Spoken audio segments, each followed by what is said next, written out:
right now, what we've seen in recent years, particularly, is that because one side has basically taken control of what is deemed as the acceptable ideological position that you can have publicly in any given subculture, the authoritarian left pretty much has that control. If you don't believe me, just think about the fact that they can publicly take their authoritarian leftist positions and see virtually no consequence to anything it is that they do. Meanwhile, people that value liberty don't have any sort of culture that they can call their own aside from their little pockets. So what people are now seeing is that because that side has been so emboldened, because they're cocky enough to understand that they now control everything. So what they've done, like what they've done with Gina Carano, what they did with her, they have no problem ostracizing. It's funny. People looked at gatekeeper like it was a bad thing, and then they took it over. Now they gatekeeping y'all up out of there. So God forbid that you have a different position and exist among them in their subculture. I say this as a guy that exists in metalcore. Trust me, they'll come for you. But that war, rather that conflict is existing, whether you want it to exist or not.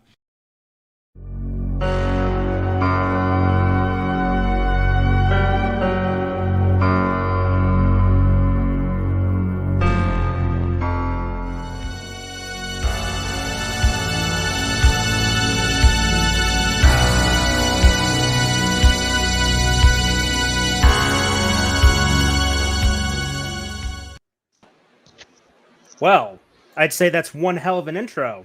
Hell yeah. Hello there, ladies and gentlemen. Welcome back to the War on Pop Culture. This is episode 5. And happy 2022. Last time we were here, we were wishing you guys a happy new year. So now here we are again. Tonight, well, first of all, I'm Special Agent Spooky Clutter. I'm Special Agent Carter Sauce. And I'm happy to announce, bringing on our first guest. Our first guest of the series, that being Mr. Danner Bo Banner himself, a.k.a. Joe Swanson, a.k.a. the Giraffe Slayer. How you doing, sir? Doing good. How's you? We are doing very good. And, of course, awesome. We are also joined, as always, by... Oh, wait. You know what? He's actually different. This time it's Bob Ross. Back from the dead, thank God. We've missed his influence on our society. Welcome back, Bob Ross. Well, thank you. We're painting the world with peace, love, and chicken grease. Very good. Hell yeah. So today or tonight, we're going to be discussing a lot of things. One of the first things I want to show off is an article, a very interesting article.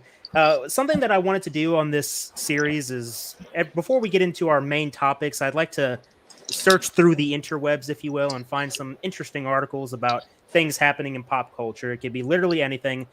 This time around, we're going to be talking about a DC writer that is very prominent and very well known. Maybe you guys don't know her, and if you don't, I don't blame you, but she said some interesting things. But before we do that, I will go ahead and quickly address the chat. We have Mr. Bacon Pew Pew himself. He says, "Hey guys, what's going on, Bacon?" Hey. We got Red Rusty in the chat. He says, What's "Sup, going on? fellas? How's it going this evening?"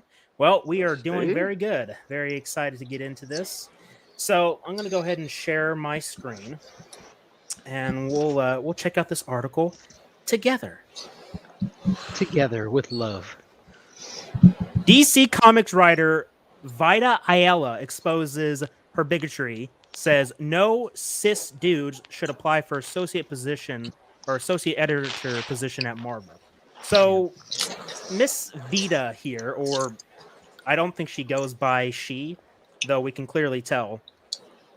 Yeah. Female, feminine at the very least. Yeah. I mean, the hat kind of throws it off. Maybe one of the glasses. Tomboy. Him, her, tomboy. There you go. Mm-hmm. So, DC Comics writer Vida Ayala, who is currently writing Nubia and the Amazons, Wonder Woman, and Batman Urban Legends, exposed her bigotry when she declared that no cis dudes should apply for an associate's position at Marvel. This is Nubia and the Amazons. Now, if I remember correctly, this character is supposed to be a trans woman.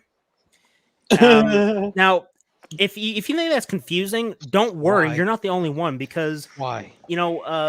I thought that the Amazons were all about like female empowerment and that it was an entire island full of nothing but women, and the idea of bringing men onto the island was kind of like sacrilege of sorts, right? Was a big no-no. Yep. So, and then you would think, okay, if they're not particularly fond of men, then you have a man, a biological man, trying to be a woman. You would think that would be like the highest form of insults, right?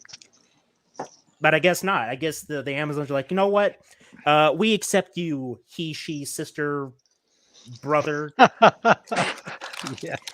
So the article goes on. Ayala's comments come in response to former Marvel.com writer Angelique Roche, or Roche, I don't know. No, she's a roach, man. Just call her Roche. what she is. Sharing a link to an associate editor position at Marvel.com. The job description, which has now been removed from Disney's website, stated Marvel Entertainment is seeking a pop culture, interesting, expert to join Marvel Digital Media in the role of an associate editor. Responsible for the creation and curation of content on Marvel.com, the associate editor must be an expert in the Marvel universe with deep knowledge of Marvel characters across comic books, video games, and more, in addition to the larger universe of fandom, the description concluded. Now, this is something interesting. I just want to point out that they say that the associate editor must be an expert in the Marvel universe. Now, what we've seen from Marvel has been a lot of contradictions to the source material. I mean, how many times have we already talked about tokenization? I mean, that's like the biggest thing. A lot. Yeah. And then oftentimes the argument is, oh, well, you know, they're trying to do a different universe. It's like, well, you know, why? Right? If you're trying to have a faithful adaptation or a first time adaptation for some characters, why is it that you want to go and change things? You know, I mentioned this before. I think I was in another stream, but I talked about the depiction of MJ in the MCU right now, played by Zendaya. And I mentioned that we haven't got a proper depiction of Mary Jane Watson. I know a lot of people will immediately point to Kirsten Dunst, and she's so-so. I don't know anybody else here if they're a fan of her and how she depicted Mary Jane. But my point is that it was okay. We only got one live action adaptation of Mary Jane Watson, the way that she sort of looks in the comics. And now we get this new MJ who is nothing like her at all, except for maybe the photography. But she's completely race swapped, and she doesn't even have her signature red hair. And I'm pretty sure that a lot of people were like, well, where the fuck is her red hair? This is supposed to be Mary Jane Watson, but they say, oh, it's not actually Mary Jane. It's Michelle Jones. But it's like, okay, it's clearly MJ, the photography, the MJ in it. It's obvious that it's supposed to be Mary Jane Watson. Right. It's Michael Jackson. That's right. Without the Pepsi Cola burned up hair. Yes, exactly. So Good one. excuse me there. So it's okay. So this is the associate editor position. This is the picture in New York. Interesting, it's in New York. Yeah, there's that. So the former New Mutants and Champions writer at Marvel Comics responded to Roche, tweeting, "Black and brown people, especially femme people, please apply." What? And this is her tweet. Now, when she says especially femme people, I'm not fully like understanding of all the new lingo, and a lot of that lingo is coming from like our generation, and I don't even understand it. It says femme, and I can deduce when it says femme, it's like deduce. feminine, like more female, but it's like why don't you just come out and say female? But then I realize, oh wait a minute, you know, cis men, that's what it said earlier here. That this individual doesn't want cis men to apply for this position. Disgusting. In a follow-up tweet, Ayala wrote, "The fact that people are angry that I tweeted that black and brown people should apply and call it racism is funny and sad at the same time. I hope they figured themselves out sometime soon because they are only telling on themselves with that nonsense." The tweet reads. Fucking shit. And there's the tweet. 74 likes. Interesting. 74 morons. Anyway, however, Ayala, I don't care, would make her bigotry and prejudice against cis dudes clear in a separate tweet when she wrote black and brown people, queer people, people that are not cis dudes, and any combo of the above. Even if you are a little curious about being an associate editor for Marvel, click through. Apply. You are needed, she asserted. Yeah, they're needed so they can just completely change the infrastructure and the landscape of everything going forward. In a moment of sheer Like a irony, safe space. yeah.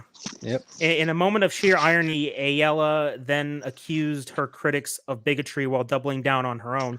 She tweeted, "Bigots loathe the idea of black and brown people, queer people, non-cis dude people, and any insertion of the above apply for this job. They extra despise that I, an Afro-Puerto Rican trans non-binary person," holy shit, that's a mouthful. How many identities do you have? "who works in the industry Is that in her and birth certificate? encouraging the above to apply," she claimed. Now look, when no, I mean that's a good point though. She says she's an Afro-Puerto Rican trans non-binary person. I don't know what that means. Okay, I don't know why people are using that. And this is something that really started coming in, like I want to say early 2010s, where this language really started coming out. I don't understand this language. Let me just put it that way. I have no idea what this is even. Why does that need to be fucking identified? As soon as you get on a fucking plane south of Texas, the fucking color scheme changes. And I embraced it and I enjoyed it. Now watch this. What the fuck, man? What? Okay, so she says that she's a trans like transgender. You would identify this non-binary person. Unbelievable. I don't understand what that means. Okay, I don't understand. No, you need to overstand. Remember, legally, when you understand, you're underneath. So just say I overstand on this bullshit. I'll just say I'm confused as to the meaning of these terms because it sounds like it's contradicting itself. And every time I hear somebody like say that they're trans, non-binary, they have like an uber list of their pronouns or their gender, I often think of like 5-year-olds or little children who don't know any better, right? Because they don't like, okay, you have like a boy says, "I'm a girl." I don't know how many boys say that at 5 years old, but you would expect that kind of like adolescent behavior from adolescence, right? Unless they were acting like little assholes, like, "Hey, look at me, I'm a girl." You know, you play ball like a girl. That's right. There you go. Clearly, this isn't happening. This is a person that is writing for Marvel and DC and is tweeting these things, and it just gets into the bigger issue about why exactly is Marvel, Disney, whatever, allowing their employees to purposefully be inflammatory. And I think that one of the answers is that Disney, Marvel, DC, all the big honchos, right? They are purposefully doing this. They're purposely letting this happen, and they themselves are inflammatory. And people like Vita here, who does things like this, they let it happen because they're encouraging it. Most likely, they will specifically find people like this to come work for them and push whatever agenda they want to push. In this case, non-cis dudes applying for this associate editor position. Progressive. Yeah, and call it. Okay, now let me tell you something. You know how like some jobs that there are some things you can do and you can't do, like talk shit about your job on like social media, because they will find because like they can have resources, they can track you down for that shit. But I'll tell you what though, if I was the new like manager and CEO of whatever company like Disney, if I was put in charge, a half German, half Mexican, bisexual in charge of Disney. I'm just giving an example. I'm giving an example. I'm just giving an example. That's a fact. That's you. Yeah. You're talking about you, brother. Yeah. If I was in charge of Disney and one of my employees was talking shit about their personal problems, though, I would have been like J. Jonah Jameson in Spider-Man 3. I would have been like, "Pack your things, get out of my building. You're fired." There you go. And then I would have just like, okay, you know what? Because of that, and then I would have blacklisted her. Just like take her picture and just fax it to every company in town, blacklisting her ass. But I wouldn't go as far as canceling though. I think that society will be able to speak for itself. I think that when people go out like in these big companies, and to be honest, I don't even really give a shit at this point what these two, DC and Marvel do anymore, because they're a dying breed. I've seen articles talking about how Marvel and DC are being outsold by Japanese manga in this country. And when you're getting your ass kicked on your own turf, that's a really big indicator about things. Right. So the article says, what do you think of Ayla's tweets and her prejudice against cis dudes? Well, what do I think? I think that these tweets are nothing new, nothing special, and something that you will always find on Twitter, because Twitter is a pool, no. It is a wretched hive of scum and villainy. Well said. Yep. That's the best way that I can. Which the guy that's running that. the show is smoking shit that he doesn't want to give to us. Yep. Yeah, he must be smoking like a bad batch of weed though. No, he's enjoying it. So I'm gonna go ahead and read the chat, because we went through a very lengthy reading there. Rusty. All right, so Rusty says people happy with their gender tend to understand or relate to someone wanting to be their gender, but not so much the other gender. Hence, me understand female to male because I love being a guy. LOL. He says, so I imagine the Amazons would understand someone wanting to be one of their gender. And then he says, if you're non-binary, how could you be trans since they claim to have no gender? That's what I mean, because Exactly. I'm confused when people contradict themselves, and I'm legitimately wondering if this is some kind of like mental disorder. Like they got some wires mixed around in their head, hypothetically speaking or figuratively speaking. Few brain cells committed suicide. Yeah, I mean, I don't even like to get into conversations with people that first announce, "Hi, my name is so and so. These are my pronouns." Blah blah blah blah blah blah blah. Like the minute I hear that, I say, "Okay, hi, bye." Just bye, because when you don't say bye, because that could mean something bad to them. Yeah, good point. oh, I see what you did there. Yeah.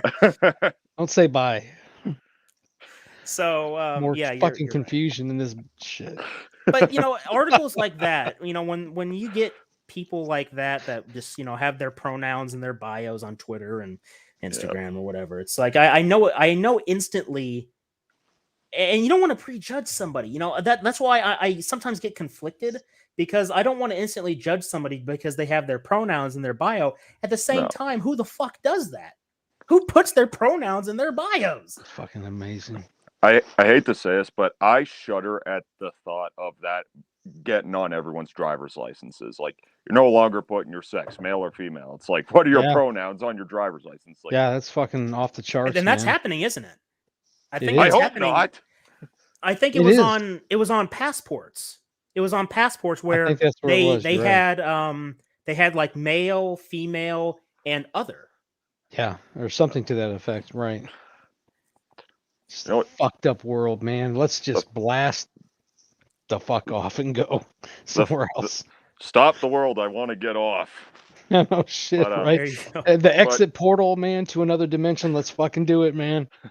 Come on, Mandela effect. Do your fucking thing where we apparently cross dimensions or some shit. But, that'd be nice, right? But, or we get rid of them.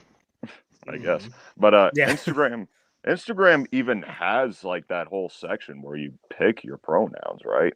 I was hoping I could just put something really stupid there, like my pronouns are your and highness. Or anus. King. Bow. Yeah. Bow to my anus. I mean my highness. Now I wanna address something that Rusty said, because he was talking about, with the Amazons. So he says, so I imagine the Amazons would understand someone wanting to be one of their gender. But the thing is that in the sort of subcultures of feminism and the LGBT community, you have some feminists that say that trans women aren't real women. And then the LGBT community will say, well, you're transphobic. It's like, no. It's because there's a man trying to be like a woman, and that is objectifying women, and trying to take advantage of women's benefits. You see how the conversation can just devolve into bullshit? Yeah, but you I'd have like to see these people argue about Mrs. Doubtfire. Like, what is Mrs. Doubtfire? That's a good question. Yeah, Good that's point. but think about this. Robin Williams. Robin Williams, right? But think about this, okay? Consider what's being said here, and then think about the actual society implications. You see this in sports, and this is something I heavily want to focus on because it's utter bullshit when this kind of crap happens. Hey there. Welcome back. Sorry, I'm back. Sorry. And it really is a shame because there are people that are genuinely afraid to speak out on these issues out of fear of being canceled. And this is something that we touched on in cancel culture about how dangerous it is. Because when you can't say anything contrary to what the mainstream says or what's popular on the internet, and that you could get canceled, fired from your jobs, I mean, that affecting your livelihood. How else are you going to survive if you've been blacklisted, where you're known for saying something that's transphobic? But in the case of people in sports speaking out, it's a very real issue because regardless of what you think you are in your head, the science and the biology speaks for itself. A trans woman is a biological man. And what that means in sports is that when you have a trans woman competing against biological women, the trans women, the men, are going to outperform them most of the time. Yeah. Because that is naturally how men are built, bigger, and they Go can ahead, Danner. Yeah. Oh, I just wanted to say to Caleb, I have this meme. I'm gonna totally send it to you probably when the stream's over because it is funny, and it does relate exactly to what you're saying though, like how women and men competing in the same sport and using the whole trans, way. Right. It's like, oh boy. Sorry, I was going to say something. Yeah, go ahead. Okay, so you know how like people are afraid of speaking out though because they're afraid they're going to get canceled. Don't you think companies are hypocritical? Now you're probably wondering why hypocritical. Let's see. What's his name? Damn it, what's that dude's name? The guy from Kansas? No, jackass. The guy that played the Mandalorian. Pedro Pascal. Okay, Pedro Pascal. Okay, so when he made a tweet about some certain parties, he was managed to keep his job. However, when Gina Carano made a post, but it wasn't referring to any type of party, she got canceled. Don't you think that's hypocritical? Extremely. Oh yeah, absolutely. No arguments. Like, let me tell you something. Like, can you tell the difference between these two pictures?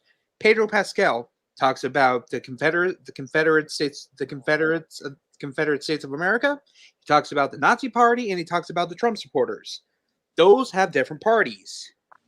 Gina Carano, shame I don't have like pictures to show you, but you get the picture. You know what I'm saying. I do. Shows a picture of Gina Carano posts a picture of an old picture from the 1930s or 40s, and it's a picture of like normal neighbors like selling their Jewish neighbors out to the Gestapo, but she doesn't mention any name of certain parties or any political parties or any other people. She just states it out though, but she gets fired for that. Why not Pedro Pascal? He should get fired for that.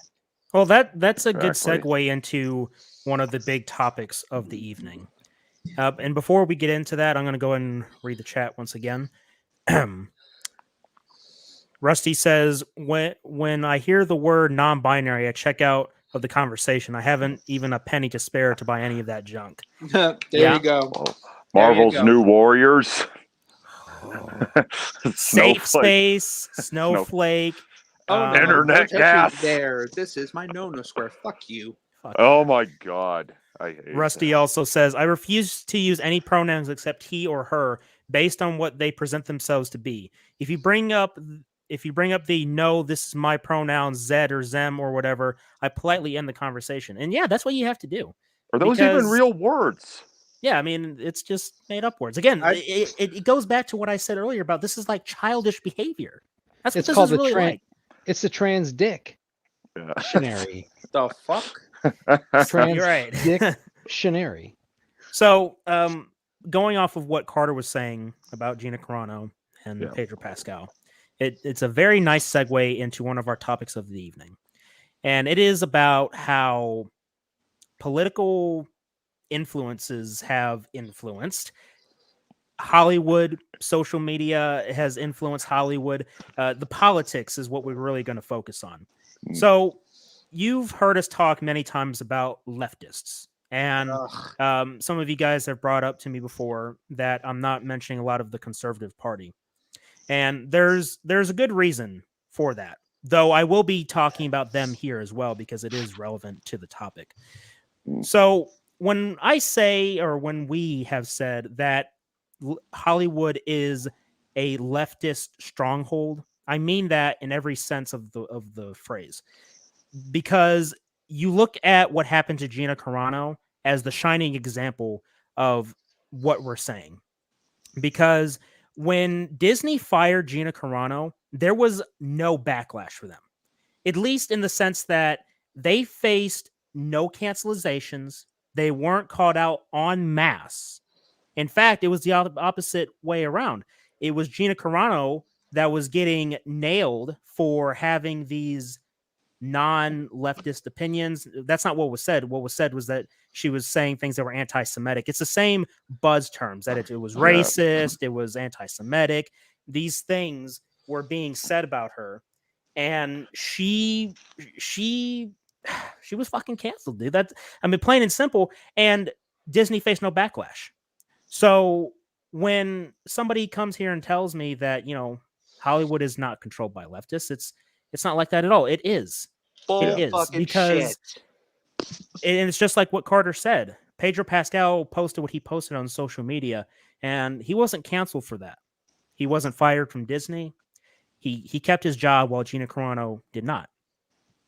Yeah. And it's obvious because most of your Hollywood elites, a lot of people that you see on the camera a lot, they'll always tell you, how they're pro, Black Lives Matter or pro trans rights, any of the buzz terms that we keep on hearing that we always like to make fun of because they sound silly. Yeah.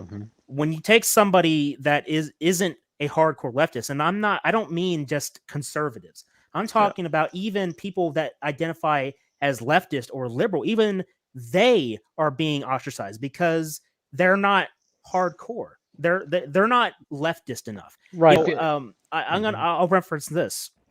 Ruby Rose, Batwoman. Okay, first of all, I never saw Batwoman, that TV show, but I heard that was complete garbage anyway, so I didn't really care. But something that I did find very funny is that they said that Ruby Rose wasn't gay enough.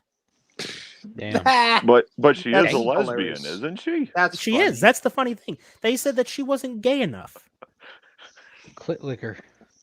So you see how these people have had a very, very comfortable seat, and they've been given pretty much free reign to do whatever the hell they want. And this is where I'll start criticizing the conservative party. Because in order to get to the position where Gina Carano gets fired and Disney faces no backlash, it's because conservatives looked at things like entertainment and they said that it's minuscule, that it means nothing. So why do I need to pay attention to it? Why should I care what Hollywood says about conservatives? They're just entertainment. They're just movies. You have Trump that still says that video games cause gun violence, which is shit. And so that's why... blame the video games. That's the big scapegoat. And this is the sad thing about the whole two-party thing, which is why I've stepped away from it. I've said this before, and I'll say it again, that I have stepped away from this two-party system bullshit. At least here in the United States, I know that up in Canada, you guys have more parties, but we got more parties too. This is the same shit, right? So I've stepped away from it because I realized that it was all a control system anyway. And so you have the arguments with video games and gun violence. One side says that video games are causing the gun violence. The other side says that it's the guns themselves that are causing the violence. And then you have people in the middle that say, you know what, fuck both of you. You're both wrong. Yeah. And it's unfortunate that we've gotten to this point because you really don't have much faith in Hollywood. And technically you really shouldn't. If we're being real here, you shouldn't idolize Hollywood actors to the point where you follow everything they say. Yeah. Don't, you can have an appreciation for people and what they do. And you have a lot of good people that are in these industries that are afraid to speak out, which is why I say that Hollywood is a leftist stronghold. And I'm not the only one that says it. There are other people on this platform, YouTube and elsewhere, and they see this shit too. Geeks and gamers. Yeah, exactly. Yep. I love Geeks and Gamers as a quick side note.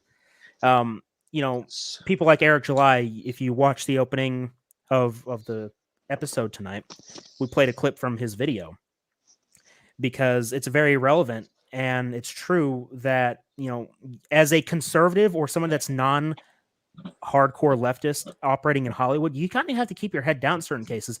But we're getting to a point now where people need to speak up because this is getting out of hand, and it'll only get worse from here until people actually start doing things, which is actually something good because things are happening. People are doing other things. You've already heard me praise Roseblood, Friday the 13th fan film. It's one of my favorite fan films of all time, and I've seen quite a few. It was a breath of fresh air for a Friday the 13th film, and it further convinced me that fan films are the future. Yeah. Fan projects, people doing their own thing, going against or, being equal and going above and beyond what the mainstream is doing. Right. Because up against it. Right. Right. Because you got people that are working on their own comic book series. Eric July is working on his own superhero comic series. He's planned to be a rival to Marvel and DC. And I commend him for it because we need that. We need to show Hollywood and we need to show Marvel and DC that their crap isn't selling. I mean, look, we don't even need to show them because they already know, but they keep on hiring these asshats to get more of those brownie points because they think that's going to sell. Right. And they got the media to back their asses up. So, I mean, the solidarity that's going on in the sector that you're talking about is beautiful, man. I mean, I'll be right back. Okay. Continue talking. Now, let me tell you something about like how every time there's gun violence, they always blame the guns. So, okay, then guns cause violence, huh? And they kill. Let me show you something. The definition of inanimate. Adjective, non-alive, especially not in the manner of animals or humans. Like this right here, this Webley, even though it's a prop though, it's a prop. It's a prop 38 revolver. Okay. That looks pretty cool. Thank you. I use it for my Indiana Jones cosplay. But here's the thing, though. Nice. Yep. Now let me ask you something. How could this kill someone? Like it. Well, do you see any eyes? Do you see a mouth? Do you see any human features on this thing? Nope. Then how could this kill people? Like this doesn't kill people.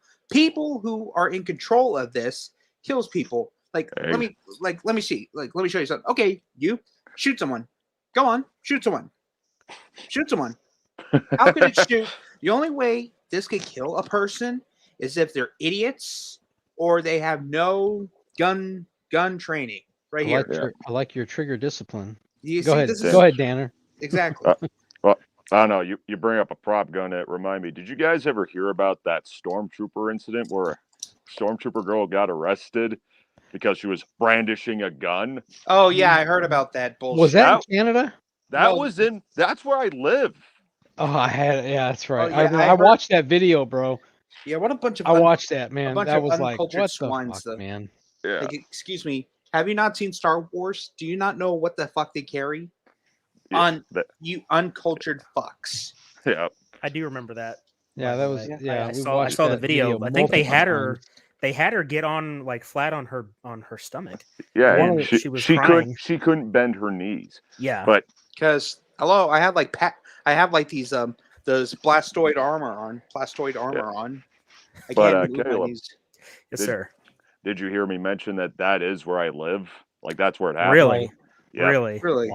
Wow. The same way at our local Denny's, Marilyn Manson got his ass kicked. Really? No shit. Wow. Marilyn Manson, the punk singer, the emo singer. Yep. We've had some interesting shit happen in this city. Are you in Alberta or Quebec? Where are you at? Alberta. Okay. Gotcha. The Texas of Canada. Awesome. That's good to know, man. I'm glad to hear that. Yeah, That's awesome, man. Yeah, well, I'll tell you what, though. Speaking of Texas, of Canada, you need to come down to Texas, though, because I'll tell you what, though, it is really big. Not to mention Just that. don't go to Austin. Yeah. Don't worry. Yeah. No, Because man, Austin.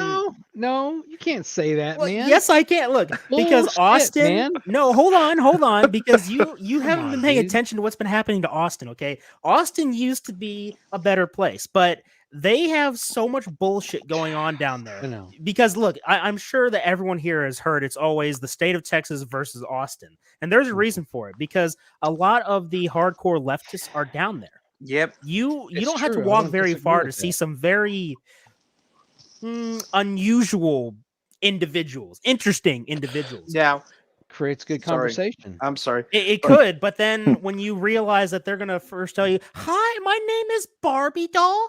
These are my pronouns: I don't Z, give a them, fuck. We can they." still Jesus talk. fucking Christ. We can still fucking talk. Yeah. We have to talk, just man, say or it's goodbye. over, bro. Yeah. No, I don't No, wanna do because that, look, man. it's I don't almost wanna like do that, almost man. like a phase that people go through. You would think. I'm hoping that this shit doesn't last much longer, Yep. but I'm pretty sure it's going to last just a Mm. little bit longer. But the idea is that you have to. It's Collapse true. of You need to be able civilization. to associate with people. You have to deal with people Dude, look, and man. their things. Look, I have to drop this into this mix. I want you to think about the nations that are being targeted. Okay, globally. You talk about the war on pop culture. It's a global assault on westernized nations with a certain skin color. Okay, and you can call it whatever you want, white, Anglo-Saxon, whatever. But when you watch the news, all the visuals, I mean, Australia has been obliterated. I mean, if you're like today, if you're unvaccinated, I know it's a side note, you can't go shop or you can't go to work and you can't go exercise. Yeah. This is And you know, it's funny because you have a lot of celebrities that push that shit, which is Yeah. why, I mean, which is why I said earlier that you don't want to idolize these people to the point where you just worship the ground they walk on. No. Because Kiss asses. you have people that will advocate for these things. look. And they're fucking stupid first and foremost. I mean that's something that can't be overstated whatsoever. They're fucking stupid. There's a huge agenda. The entertainment industry is very, very, very big. It has a huge impact upon society globally, and it's being, to me, it's like a destruction, a breakdown of society with the use of the entertainment industry, which is unfortunate. Yeah. Also, like I said, like even Texas, like if there should be a vote on the ballot that says should Texas secede from the union again, fucking do it though, because I think Texas should be its own country again.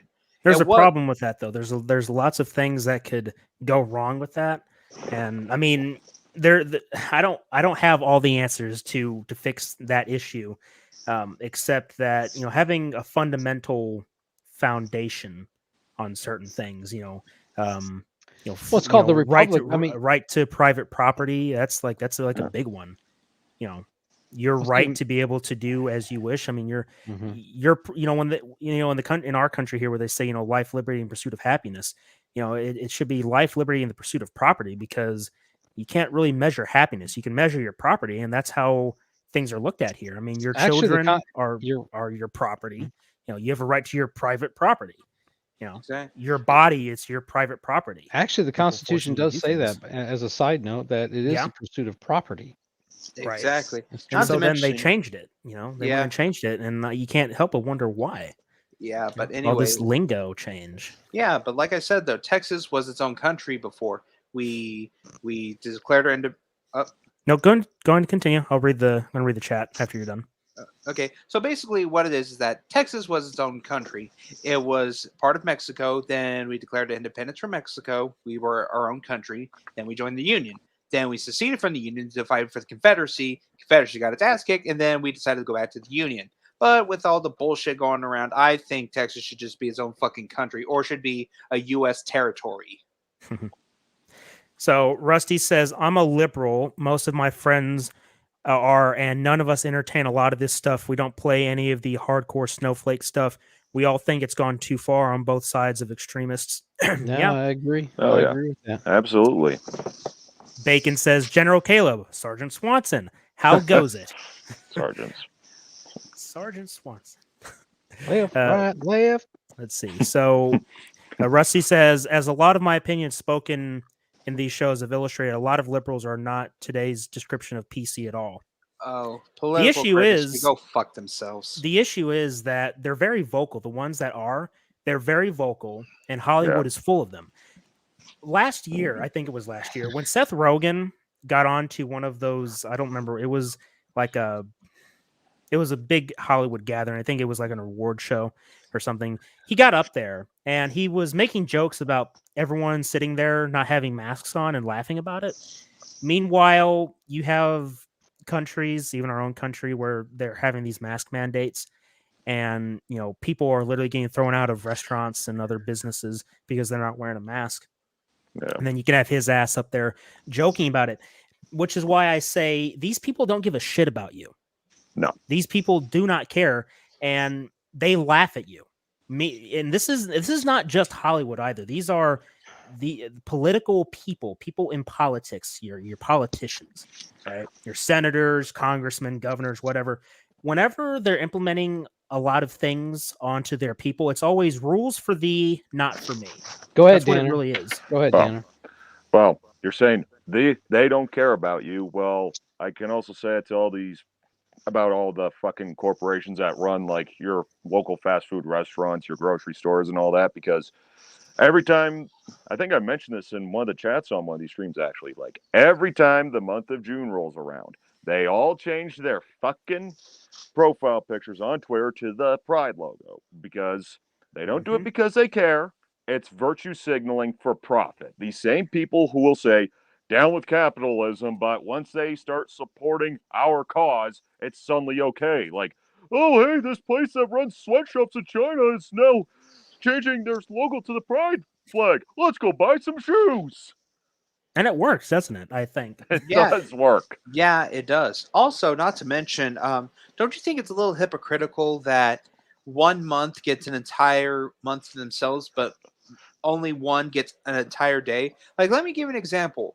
Like, whenever Memorial Day rolls around, though, it's only just one day that we see, like, their profile pictures have, like, either a flag that says honor the fallen, but never forgotten type things, though. They only get that for one day. Don't you think that May should have an entire month dedicated to our servicemen and women who are out there, who are laying down their lives? They're just trying to protect us from whatever foreign threat that could kill us all. Don't you think they deserve like an entire month to support them, though? I know that we get like a few days like Memorial Day, Veteran Day, stuff like that, but don't you think they should get like an entire month too? Because it's a little hypocritical. Yeah. Well, Yeah, I mean, go ahead, Danner. Oh, I was just gonna say, I mean, like even up here, like we got Remembrance Day, and I mean we only get the one day, but still, it is cool. Like before, unless everyone's already getting ready for Christmas, like wear a fucking poppy and show a little respect, will ya? Because Right, that's what we do up here, eh? Yeah, hey. I have to throw an A in. You gotta throw it in there. Absolutely. Yeah, I mean the reality is that a lot of agendas are placed on those things that are pursuing a month-long remembrance of certain things, and I think it has to be apropos to the situation, like World War II, especially the World Wars, but anyway, I think that everybody's culture is important, and I think that some things aren't necessarily needed to be spread out over long periods of time, because I mean 1,000 years from now it's going to be a completely different culture anyway, and people will look back and say, I wonder what that culture was about, and they may not like it or they may love it. I hope that future generations don't follow what's happening right now in the with the negative stuff going on, because this is terrible. This is terrible that people cannot talk to each other without having to, walk on eggshells, just as an example, because we're all worried about someone being offended over even the smallest things, which is why I say it's adolescent behavior. Yeah. Exactly, though. Like, why don't you do us a favor? Get that fucking tampon out of your ass and quit being a little bitch. That's right. Talk to me like a person. It can get stuck in there. Yep, it certainly can. And, you know, you don't like to stereotype people usually, unless it's a joke. You know, you make stereotypes about people. There's always stereotypes. You know, you have the white country redneck, and then you have a few others that I'm not going to mention just in case someone decides to report me for bullshit. But you get what I'm trying to say. And you have India being like, thank you for calling tech support. What can I give you? I am Prakash Patel. How can I take your order? Right. And so, and then, you know, like, again. yeah, there you go. That's right. So you, I made I put a picture up on Facebook today. I put a picture up on Facebook today which says how to have sex with a feminist, and there was like, that's the neat part. You don't. And you know, it's like, because you can't. That's a good one. That's true. That's true. Forbidden. Because the forbidden zone from Planet of the Apes. There's this I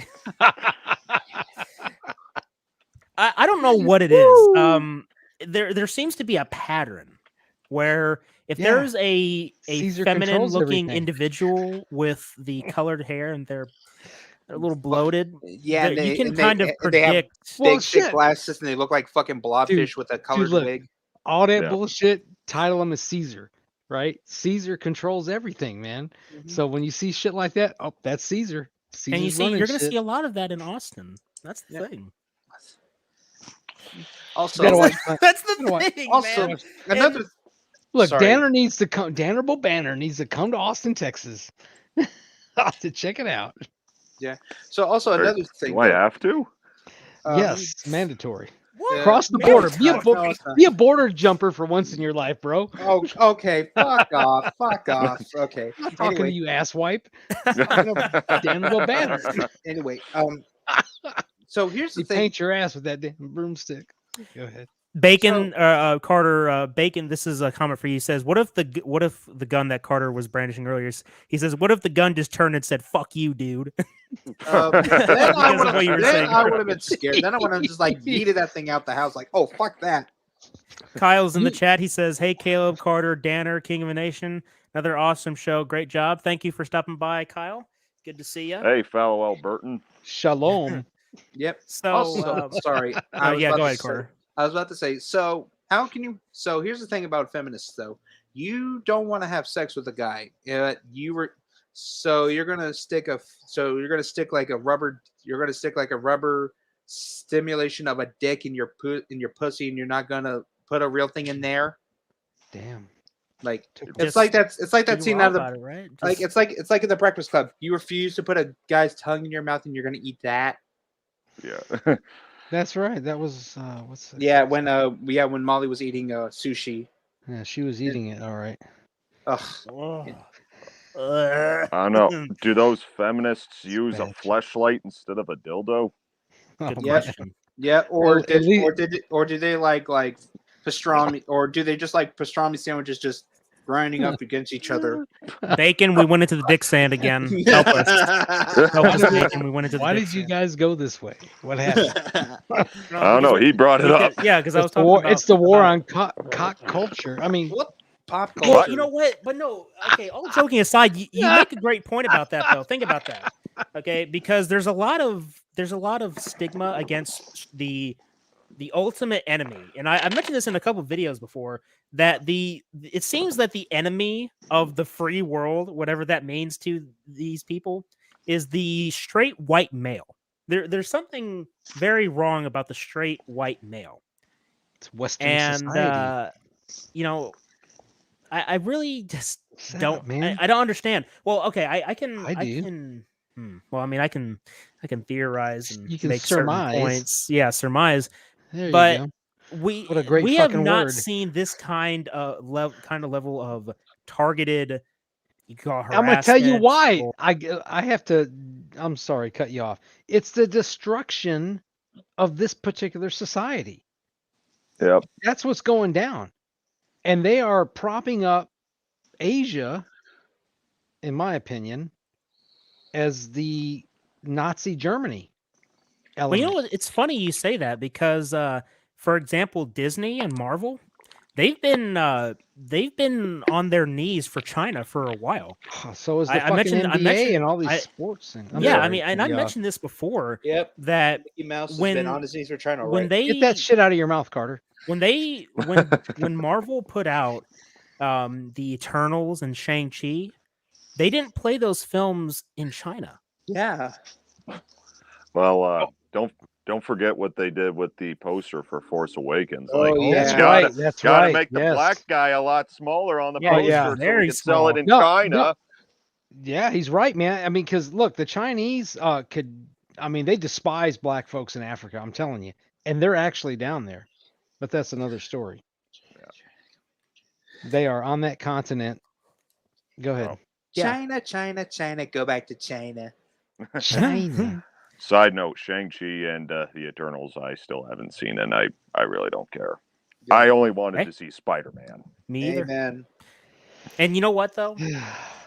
As much as I enjoyed Spider-Man No Way Home, you have to remember what Marvel and Disney have done. You can't ever forget what they did, because they gave you an acceptable film that didn't insult the audience, because they needed to try and bring more people back. And they're at a point you have to stop and say enough is enough. Yeah. Because if you think that Spider-Man No Way Home is them turning a leaf, it's not. It's absolutely not. Hawkeye had some stupid shit in it. I haven't watched it. I haven't watched WandaVision. I watched Loki, and I've watched Falcon and Winter Soldier, and I was thoroughly disappointed. But I also wasn't surprised. I really did not like what they did with those shows. And the problem is that I was looking forward to those shows. I liked the idea of Loki escaping. But when we got into Loki, it wasn't his show. It was the tokenized female Loki that was the bestest ever. Right? She was the focus of the show. And little baby Loki, what happened in the second to last episode? He had to conjure up a blanket for himself. It was just kind of pathetic, man. And this is supposed to be Avengers 2012 Loki, the same Loki that was leading an army to destroy Earth. No shit. For himself. Relegated. Because he's cool. What is the term? Demasculized? Got his masculinity taken away just a little bit. Ripped out from between his legs. I have no idea. Nope, they took his man card. They forcefully made him give up his man card. Yeah, I guess so. I guess that's the best way to describe it. And then Falcon the Winter Soldier, they tried to push the fucking race issue. And then they gave us tokenized Captain America. They gave Falcon, an original black character, a hand-me-down, sloppy seconds, and they say it's progressive. That's bullshit. That's bullshit. It's not. It's basically there's only one Captain America. It's Steve Rogers. He can be the only Captain America. Nobody else. Not even that dopey looking motherfucker who claimed to be the new Captain America. And don't get me started. Yeah, and don't even get me started. Emasculated. And don't get me started on his sidekick, Battlestar. Thanks, that part gave me a chuckle there. It's I knew I was done with their shit. Battlestar, okay, pull the fuck over. We're getting out. Basically, there can only be one Captain America, and that's Steve Rogers. Don't give another person his hand-me-downs. You leave it alone, though, because I'm pretty sure that if I was Steve Rogers and my best friend would assume the role of Captain America, I would be rolling in my grave. Okay. Why don't you ask WandaVision for some eye drops? Oh. What the fuck does that have to do with anything? Rubbing your eyes. You were rubbing your eyes quite a lot. I guess that's what he's saying. We love you, man. Yeah, we do. But you talk about Captain America. Let me ask.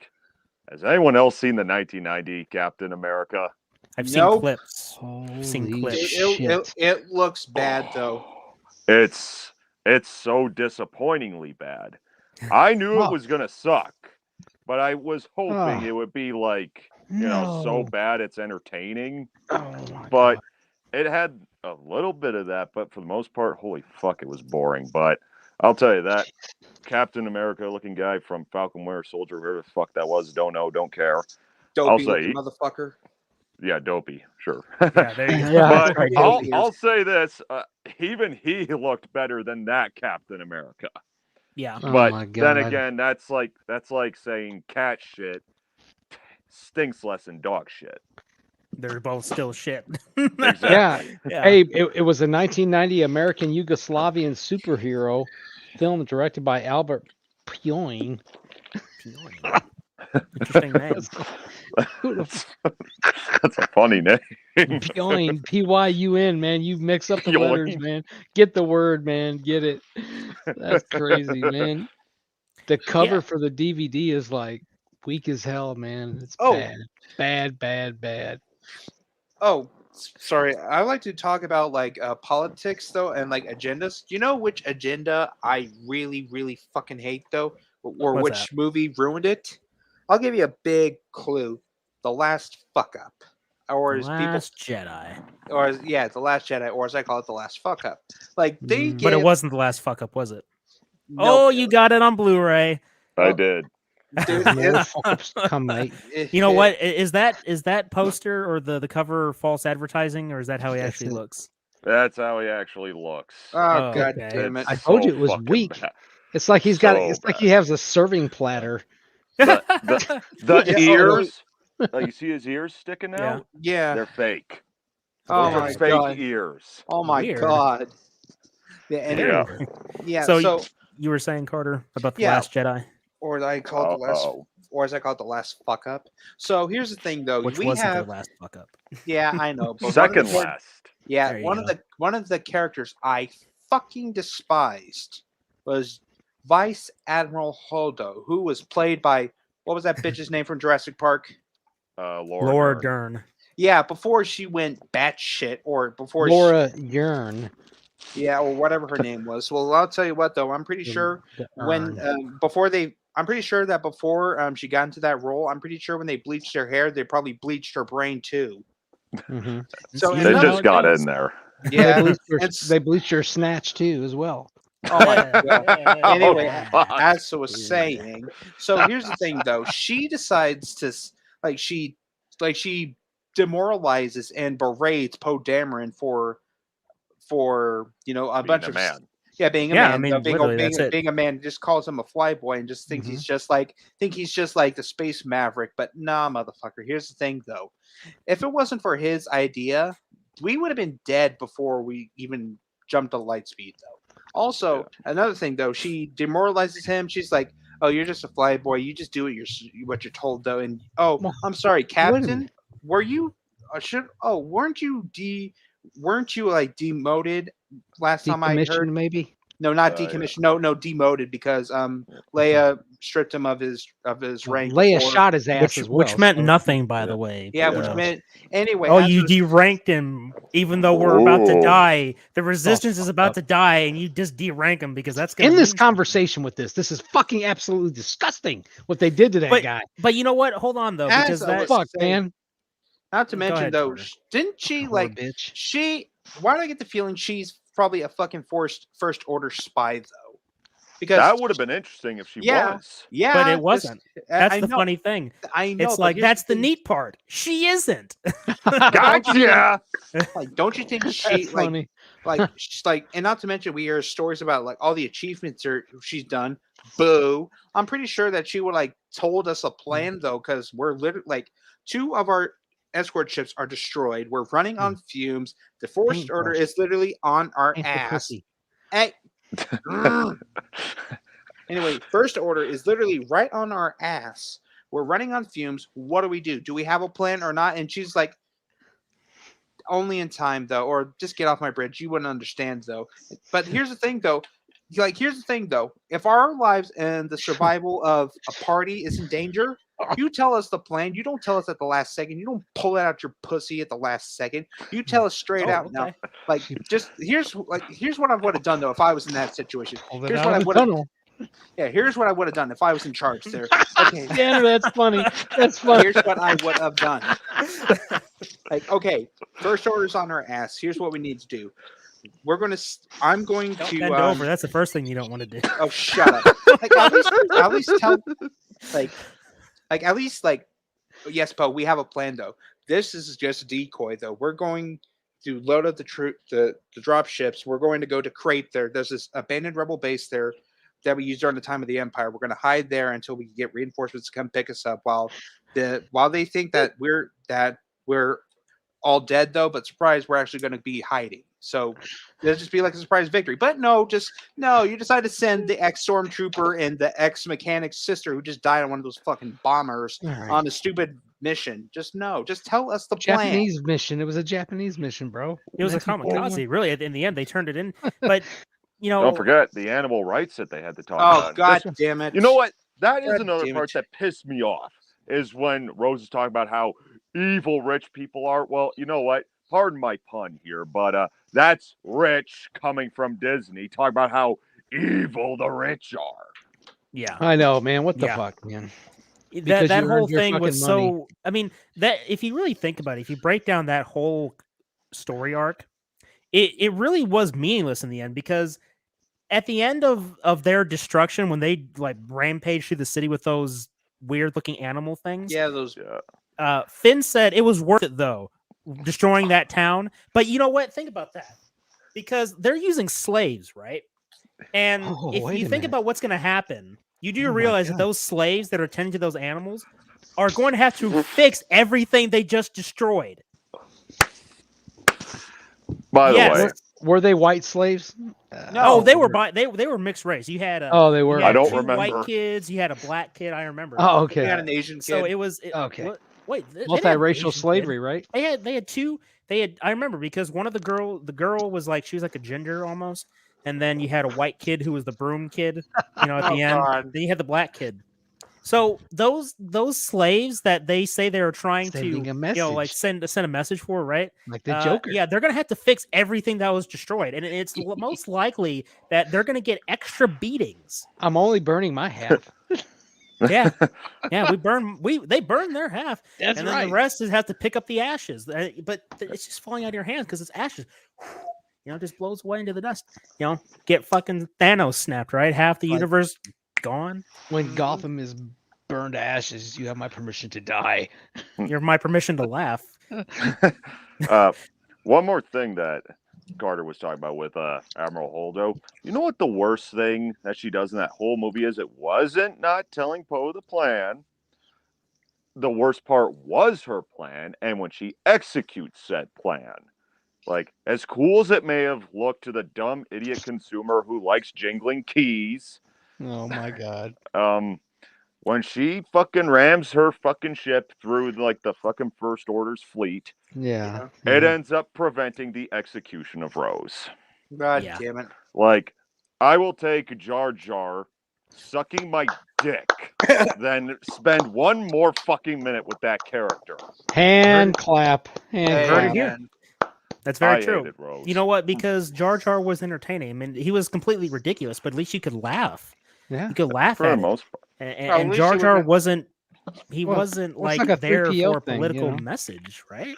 Yeah. Rose, like, think about this. I know we've kind of gone into Star Wars territory, but this is, I think, everything we're saying. It's pop here, culture. It is, and it is important. Think about this. When they were making this film, they made the conscious decision to have Rose, a character we've never met before, like, who the fuck cry about her dead sister. Yet we could not see Luke fucking Skywalker, the hero from the original trilogy who we haven't seen in 30 years. We couldn't see him mourn the death of Han Solo, who just died, several hours ago when the movie takes place? Think about that. That is a big slap in the face. Oh, he's sucking titty milk, man. When they butchered his character, out of his mind. When they butchered his character, people say, "Oh, I didn't have a problem with it. It was a natural progression." Bullshit. It was not. The writers control what happens to that character. You're telling me that the best thing you could come up with for Luke Skywalker after 30 years of not seeing him is that he's an old grumpy hermit who wants to go to an island to die? Well, honestly, I mean, Mark Hamill himself said it best. Like, that's not the character he once was. Yeah, that's he fake knows Skywalker. It is not. But it still makes no sense to me, like, why he would go out to an island to die just because of what happened. I mean, it's not the same as what happened with Obi-Wan and Yoda in Revenge of the Sith. They were betrayed during the fucking Clone Wars, where they all fucking turned on the Jedi, wiped them out, at least most of them. Yeah, not But to mention a portion of went into hiding. And yeah, but there was still that glimmer of hope that they held on to with Anakin's children. Like, absolutely, Obi-Wan stayed on Tatooine to watch over Luke. That's well, and that let's was all hope part of it. And let's hope that plays out too. What you're saying, Danner, that with the new Obi-Wan, series. Look, I'm just gonna put it straight to you guys right now. All right. Just brace yourselves. Do not have any faith in that fucking series coming out of Disney Plus. God, have no faith whatsoever. You know why? Man. Because this is still Disney Lucasfilm. Kathleen Kennedy is still fucking there. And if you think that she's done raping classic characters, you ain't seen nothing yet. We've only seen the original trilogy get fucking butchered. We haven't seen much of the prequel characters necessarily. Like the only prequel characters we've seen a few times happen to be Darth Maul, Ahsoka Tano, and Maz. Damn it, what was that? What was her name? Not her. The other chick. The dang it, what's that chick's name? The Baroness chick. Bo-Katan. Right. Oh, yeah. All right, go ahead, Danner. What were you going to say, bro? Well, even back to what happened to Luke, like in the EU, the gold. Right. Like in the video game, Star Wars Jedi Outcast, which is my personal favorite Star Wars game, by the way, the main villain of that story, Desan, is very similar to that of what happens with Kylo Ren. Oh, God. Not quite as extreme, though, but he's brought to the Jedi Academy. He learns the ways of Force, but he grows dark side tendencies. He kills a fellow student in cold blood. But that wasn't enough for Luke to just go, I failed. No, he still remained this optimistic guy who thought he could be helped. That is who Luke is as a character. Optimistic. And you know what? That's a very good segue into our next topic, is the impact pop culture has had on society. And I'm going to focus specifically on Luke, because Luke Skywalker is a classic character, not just in the world of Star Wars, but in cinema history. A lot of people looked up to Luke Skywalker as a character. Yeah. And one of the beautiful things about pop culture, about movies, TV shows, the stories being told, is that they're the equivalent of the old Greek and Roman legends and other cultures that had legends about fantastic heroes and gods. That what those stories were have transitioned into what we have today for movies and TV shows and video games, where stories are being told. And when they're really well done, people will tend to gravitate towards them, and they will take what was in that movie, TV show, or video game, and they would apply it to their own lives. I'll use an example. So another YouTuber, Star Wars Theory, he's very well known on YouTube. He does a lot of great Star Wars videos. From what I remember, I believe he had cancer, or he had some kind of sickness when he was younger. And he looked up to Luke Skywalker as a character who didn't give up. And he was able to beat the disease that he had. So this man was inspired by a fictional character to keep on fighting. And that's a beautiful thing. And then when you take that into context, when you see Luke in The Last Jedi, that must be very heartbreaking. Yeah. To see your favorite character, somebody that gave you confidence to continue going forward with your life, to beat something that was going against you. I mean, it's fucking disgusting. Dude, look, I want to drop this on you guys. I mean, I grew up as a kid with all this shit, man. So for me, it was very powerful, man. For the circumstances I was in at the time as a young man, being a certain color of skin outside of what was around me. Okay. Now that's not speaking negative to one skin color or the other. It was an empowerment moment for me that I can overcome things. Okay, that's right. Luke Skywalker was powerful. Han Solo was powerful. Lando Calrissian was powerful. Leia was powerful. But Luke Skywalker was the pinnacle of overcoming the darkness and destroying evil, man. Even when it was in your own household. Okay, so as a kid, 1983, I was 12 years old or whatever. So, bam, that and I would act that out with my figures, the toys I had. Yep. Nice. You know. Now, when you take that into context, you take that, man. Yeah, I mean, you take that story and you take the story, some of the stories that we told, and you think about what's happening today with pop culture. What happens when you criticize these things, whether it be the new Star Wars sequel trilogy or any of the new Marvel shows, Disney comic or DC comics? What's often happening? You're an histophobe. Yeah. There you go. Yeah, I had to do the soy boy voice. Yeah.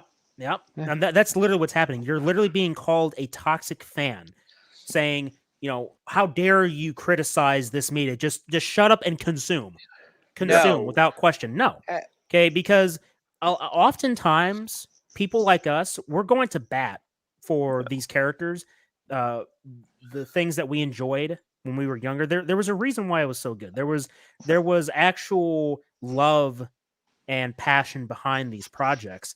And when you see the sequel trilogy as a lifeless copy of the original trilogy, I mean, it doesn't take much to look at these films and say, yeah, they took heavily from the original trilogy, but they did it completely wrong. They made something that was crap. It was a copy that didn't live up to its predecessors, and you're insulting fans at the same time. Yeah. I mean, people can say that there wasn't as much passion being put into the prequels when they were getting made, but again, it's been said in those movies' defense, they at least knew where they were going. Yes. Right. Yep. And it was a new story too. It wasn't a carbon copy. It was something different. And albeit there's flaws there, I'm not going to disagree with that.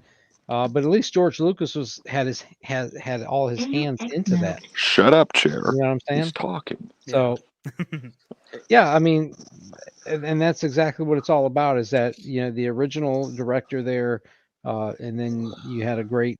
Well, I enjoyed it for the most part. I mean, despite its flaws, especially with the second movie, I did enjoy Revenge of the Sith, Revenge of the Sith, right? Yeah. Yep. Right. Yeah. So. What were we gonna say, Carter? Oh yeah. Here's what if I George Lucas himself though is very let me tell you something. If I was George Lucas and I saw what was happening to my beloved franchise, I would be pissed though. I'd be buying that shit back. Yeah, I'd be buying that shit back and kicking and Kathleen fix Kennedy. That motherfucker. Yeah, or better yet though, I'd be in charge though. I'd buy it back from the mouse. And I probably demote Kathleen Kennedy to nothing being a coffee delivery girl. No, she gets. I wouldn't even do that because she would try and poison your coffee. Don't put her. She bring me decaf. Shit. Or I'll just kick her ass out. I have security grab her, literally grab her by the throat and literally just straight up throw her out of a fucking window. No, we need to have Hills Cop. Right, and then we would have a Jabba the Hutt moment where she's the slave. And she gets dropped down to the Rancor, and it's over. Yeah, that's perfect. That could work too. Yeah. Also, another poetry. It rhymes, right? Yes, it is. And another good one. Another franchise that has been bastardized due to politics. Right here. I was about to say the same thing. This is the fourth Doctor. Yes. This right here. I was going to say Ghostbusters, but okay. Oh, that too. Shit. Who are you going to call? Nobody. I would you guys. Not you guys. That was okay. The Force Awakens came out first, but that movie didn't have as much of the heavy-handed political things as its successor would have. And we were, and let's admit it, we were excited at least. Ghostbusters 2016, no. I saw the first trailer for that and I said, "Oh my god, this looks very bad. This looks bad, very bad. What are they doing?" And what are you doing? What are you doing? You know what? Stop! What are you doing? Let me go. Let's go ahead. I want you guys. I'm going to go ahead and find an article talking about something that came out, so you guys can continue talking about Ghostbusters. So I'm going to find this article about what happened. But okay. Yeah. But about that whole toxic fan labeling, like I said, it's insulting. Like, we're not all the dumb consumers just because you are and you lack the self-reflection, so you just must assume everyone else thinks like you. Sometimes we just know a bad movie when we see one. Like, exactly. I I didn't think Ghostbusters Afterlife was good simply because it retconned that piece of shit. I mean, I didn't think it was great, but I certainly had a good time with it. And yeah, point out locations that I know because it was filmed like a half hour from where I live. Oh, wow. But Yeah. I did let out a big hell yeah when the real Ghostbusters showed up. Right. Yeah. And I did the same thing. It was a beautiful thing. Oh, hell yeah. Yes. But Yes. they it also was. talk about how bad fan service is because, like, oh, you're just giving the toxic fans what they want. Like, No, back we're to not. back to Luke Skywalker in The Mandalorian. Like, I fucking cried when that scene happened because, Me like, too. it's like, oh my god. Yep. Like, Yeah. even if It was a tear-jerking moment, man, for sure. or us all wanting to shit our pants when Darth Vader had a similar scene in Rogue One, which, as far as I'm concerned, is the only good Disney Star Wars movie. Thank you very much. Thank you very much. You know, Rogue One, yes. Yeah, I agree. My only problem is though is that Disney still has their fingerprints all over it.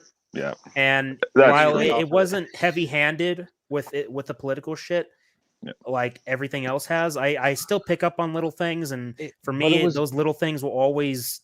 I mean, I at the very least I can say that I can sit down and I can watch Rogue One and not feel bad about watching it. Like I can sit there and say, you know what, this is all right. You know, I don't have any major like praises for the film. I don't have any major critiques. It is what it is. It's one of the best shot Star Wars movies. Absolutely. Yeah. Absolutely, and, man. I know that Gareth Edwards was a fan of Star Wars, and he also did the 2014 Godzilla film too. So I mean, and that film was okay too. But you know, I do find it interesting that, you know, with like the Godzilla films, and thank God too, by the way, the Godzilla films, the new ones, it didn't have a lot of heavy-handed political things though. In the King of the Monsters one, they were talking about global warming, which I thought was a little annoying. Like, okay, all right, whatever. You want to talk about that? Let's talk about The Predator. That's where right. they interwove that fucking shit into the plot. You know what? Whenever we do like a watch along, you're welcome to join us, Danner. Oh shit! Why you're doing the Predator movies? Yeah, we're gonna do the Predator movies. We were actually talking with Bacon and Kyle to do a watch along series, and I would love to sit down and tear that movie apart because we haven't done that. We haven't done a proper tearing apart of that film. I mean, I made a video about there it is. I made a video about the Predator franchise, and I used a couple of clips, and it's just, you know, that movie it had so many fucking issues, dude. All right, let me go ahead and share these articles. So what you're looking at here is from Polygon, which is kind of a crap website, but new Ghostbusters box set omits the 2016 reboot, and director Paul Feig isn't happy. Like, I give a shit. Paul Feig can kiss my ass. By the way, he was one of the assholes that was saying that, oh, you know, you're sexist if you don't like the 2016 film. Yeah, these characters are worthy successors to the 1984. Yeah, film. right. Yeah, but no, they weren't. Again, like back to the whole what it says here, political influence on pop culture. They did make that movie political when their Twitter handle actually did tweet the hashtag "I'm with her." It's like, you fucking didn't. You had to go there. Mm-hmm. Jesus Christ. But and then he has the balls to go after kids. Really, dude? Balls. This is Paul Feig, director of the Ghostbusters 2016.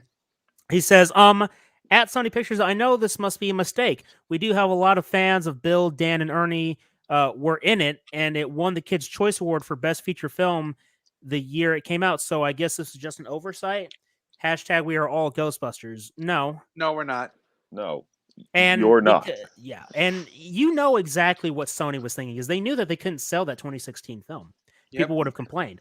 Well, guess what? Then this happened. Been fucking boiled down to the bargain bin at Walmart. Yep. Ghostbusters New Collector's Edition will still feature a 2016 female restart. So, from what I heard, they're putting it as a digital code in the box set. Wow. And I mean, that's just Worthless. that's where I say you're catering to these people. Yeah. You know, I still want to buy that collector's edition they because want it's like the money. a ghost trap, and that looks really cool Yep. because I enjoy Ghostbusters. I love Ghostbusters, the first one. Yeah. I enjoy Ghostbusters 2. Ghostbusters Afterlife is a decent film, though. When we did our first impressions stream, I did say that the film isn't for everybody because it's focusing more on the kids. And to be honest, if you play the Ghostbusters, the video game, the one from 2009, and then it got remastered for newer consoles, the one where everyone universally agrees for the most part that is the true Ghostbusters 3 because the story was that good. Ghostbusters Afterlife is decent. At the same time, we have to once again remember this is Sony, the same assholes that gave us Ghostbusters 2016, the same people who have catered to Paul Feig to add Ghostbusters 2016 to that fucking collector's edition set. Yeah. I had a meme that I posted from Family Guy where Peter was buying, it was the Ghostbusters collector's edition, and then the guy was like, and I'll add in a free Ghostbusters 2016 for you. He's like, if that thing even touches my collector set, I will kill you. That's good. And it's so true because that movie was the movie that clearly identified what Hollywood was doing. Yeah. Up until that point, things were very mild, soft. You had little bits and pieces here and there about, we're going to have more representation, diversity, and inclusion, which, by the way, diversity and inclusion, when they say that literally means less white people. Yeah. And the tokenized, strong, independent woman. Yeah. That's right. Absolutely. Ghostbusters 2016 was that shining example that we all look back fondly and say, this is where they clearly said, we're going for broke. You guys suck, and we are the best. Blah blah blah. Or in the words of Eric Cartman, yeah. Oh yeah, well screw you guys. I'm going home. Yeah. And so here we are today, having to defend our positions almost when we say that we're not toxic fans. You call us toxic, but we are the people that were with this franchise or with these franchises when they came out. For some of us, they were there when these franchises came out. Ghostbusters, Star Wars. People saw that when they were younger and they've been sticking with it ever since. And so when those same people say that what they're coming out with now is garbage, don't just write them off. Think about what's being produced. Listen. Yeah. To criticism. Yes. If you don't, you ever heard the phrase, if you can't take the heat, get out of the kitchen? Then fucking do that. Right. Oh, that was sexist. Oh, yeah. And let me tell you something. Go ahead, Carter. I'm going to read this comment. Okay, so so everyone knows the Sonic trailer, the one for the live action film. When we saw it and how shitty it looked, Nightmare Fuel. Yeah, Nightmare Fuel. Sega actually took the time to listen to their fans. I believe the director himself actually went on Twitter and said that we're listening to your feedback and we're going to delay the movie so we can get the design right. And I remember that people were attacking him for doing that. No, he had the right thing to do. It's like, okay, so you wanted to have the shitty Sonic, or I mean, the whole thing. It was a really good example that not everybody in Hollywood is fucked in the head. It's just there's not enough of them. That's the problem. Well, that whole system is filled with bullshit, and the people that are like us that don't agree with what's going on, they don't say much because they're afraid that they'll get canceled like Gina Carano did. Well, even that director's move, that was just a win-win. It was. Yeah. At least he listened to the fans though, and he wasn't a selfish asshole. Exactly. I'm sure he really meant well, but at the same time, it was a good business move as well, because if they went through with that shitty fucking design, no one would have saw the movie and it would have flopped. But they're like, okay, we have the time, we have the money, we'll just push it back. Okay, yeah. And when they re-released the trailer with the new design, everyone was just like, okay, that's better. We weren't it's like, yeah, that's better. It's like, that's better. At least we were very kind about it. At least we were nice about it. Exactly. At least he listened to the fans, though. And while I'm not going to pretend the movie was great, but I did enjoy it.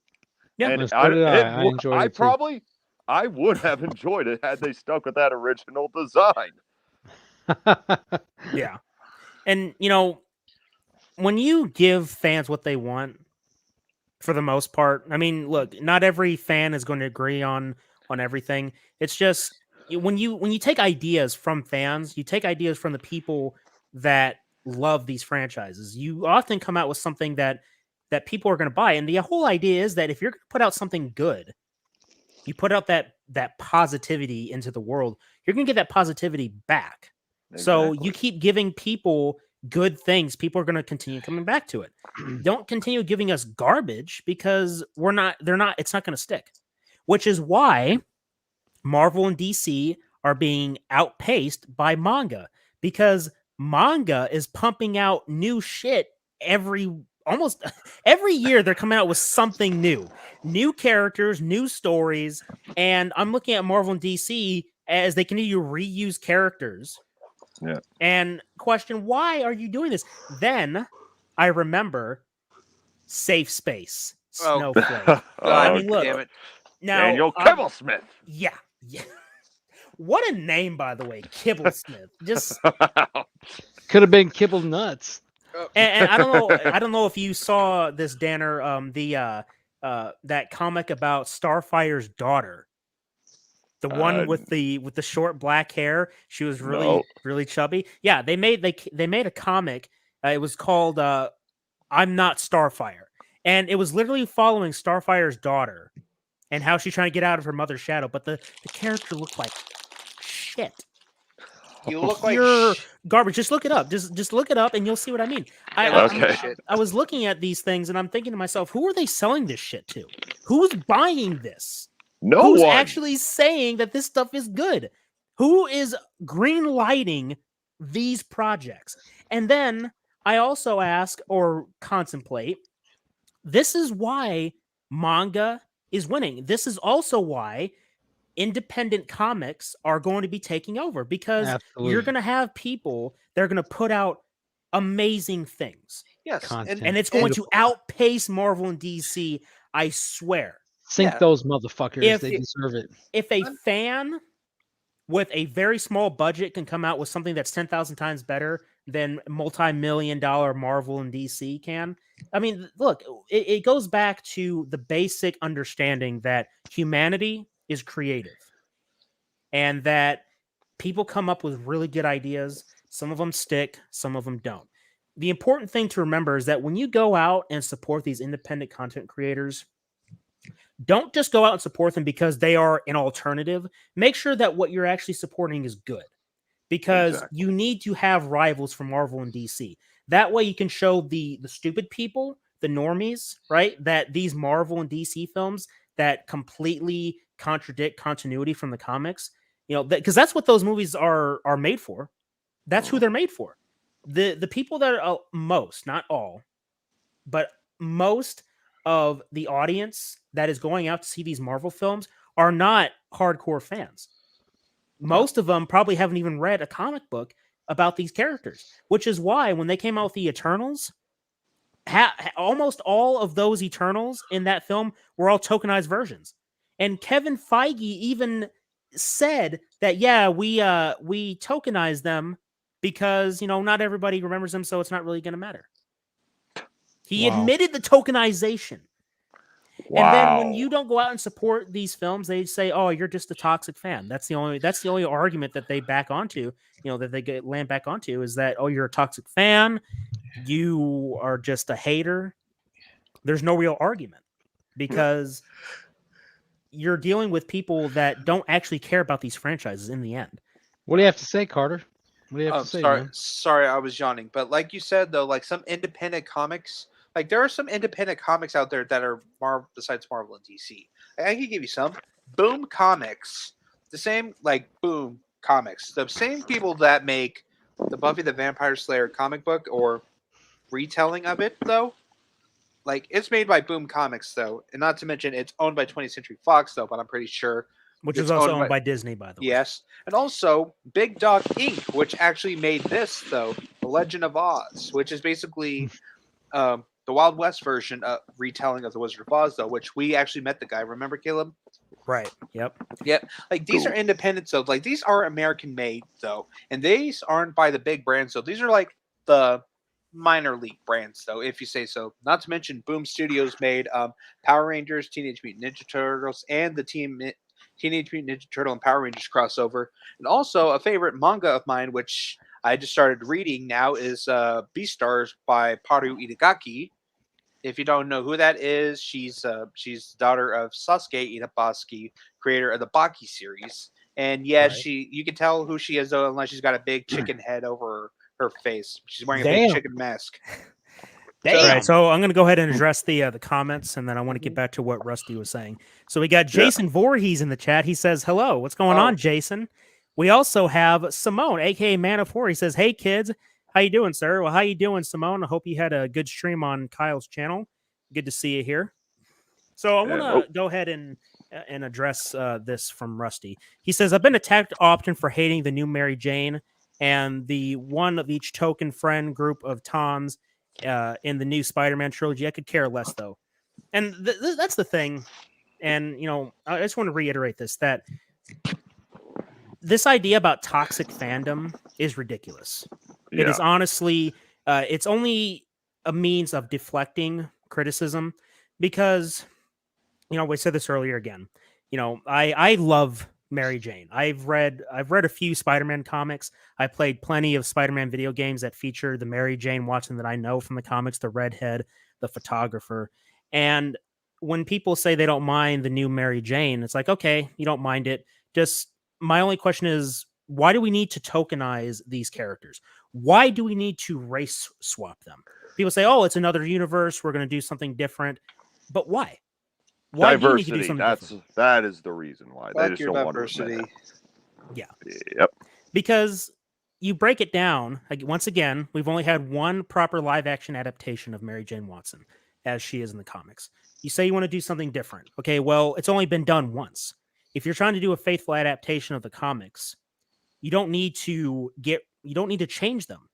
And the thing is that you try and tokenize another character, preferably someone who isn't white, people suddenly have a problem. It's fucking hypocritical, dude.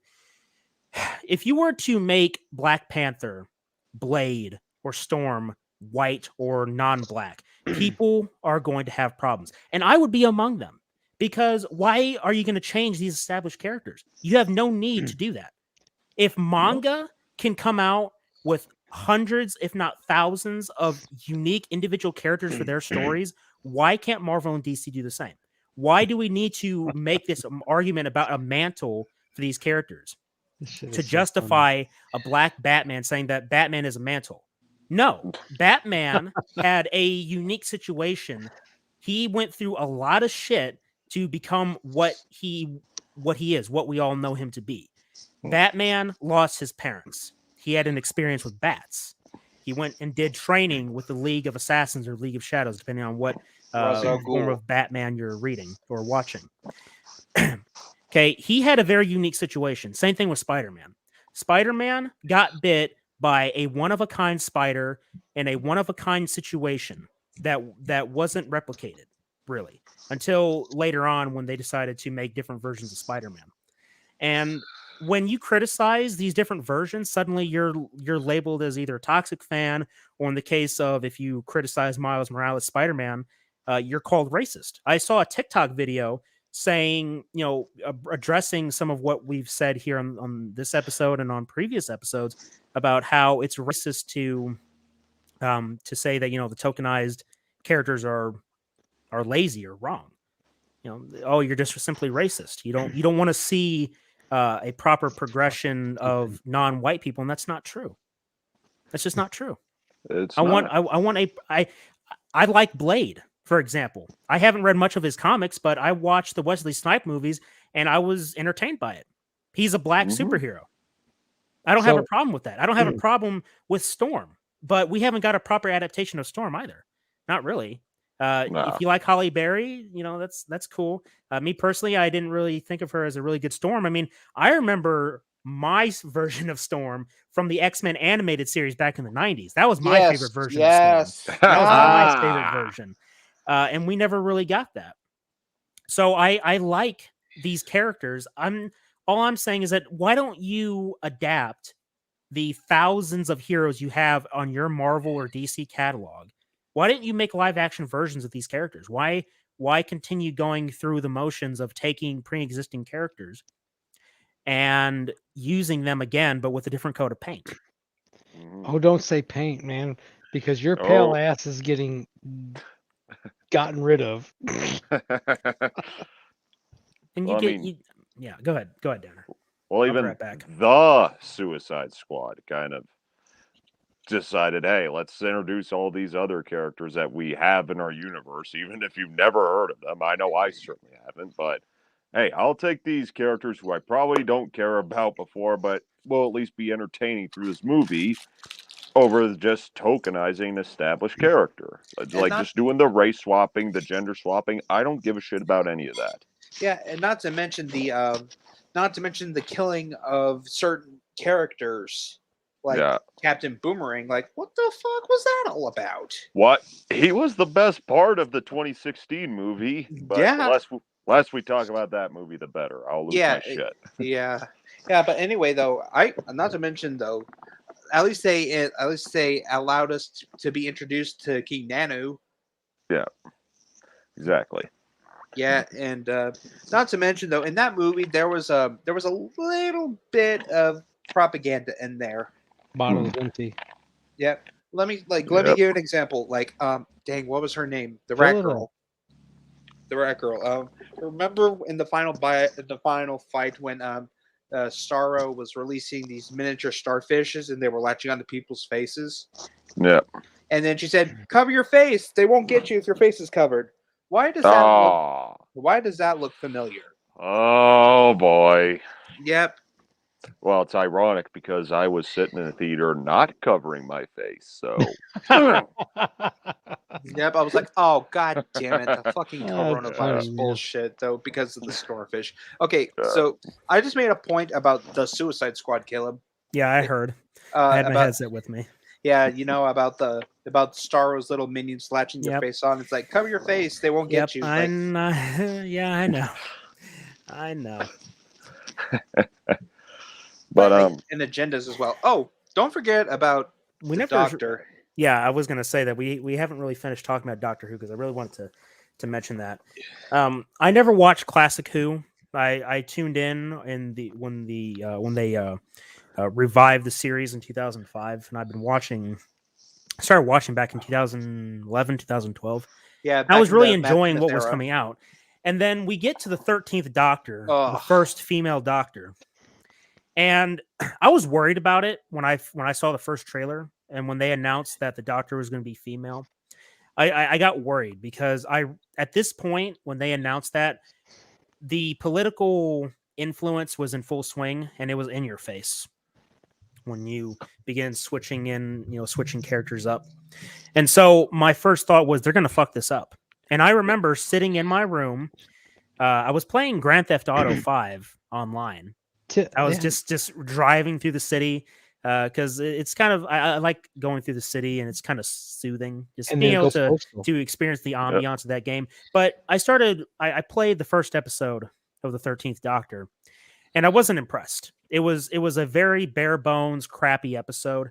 And I haven't watched anything else from her since, but I've watched videos and I've seen clips where they've retconned the series, where they made the Doctor out to be the ultimate victim.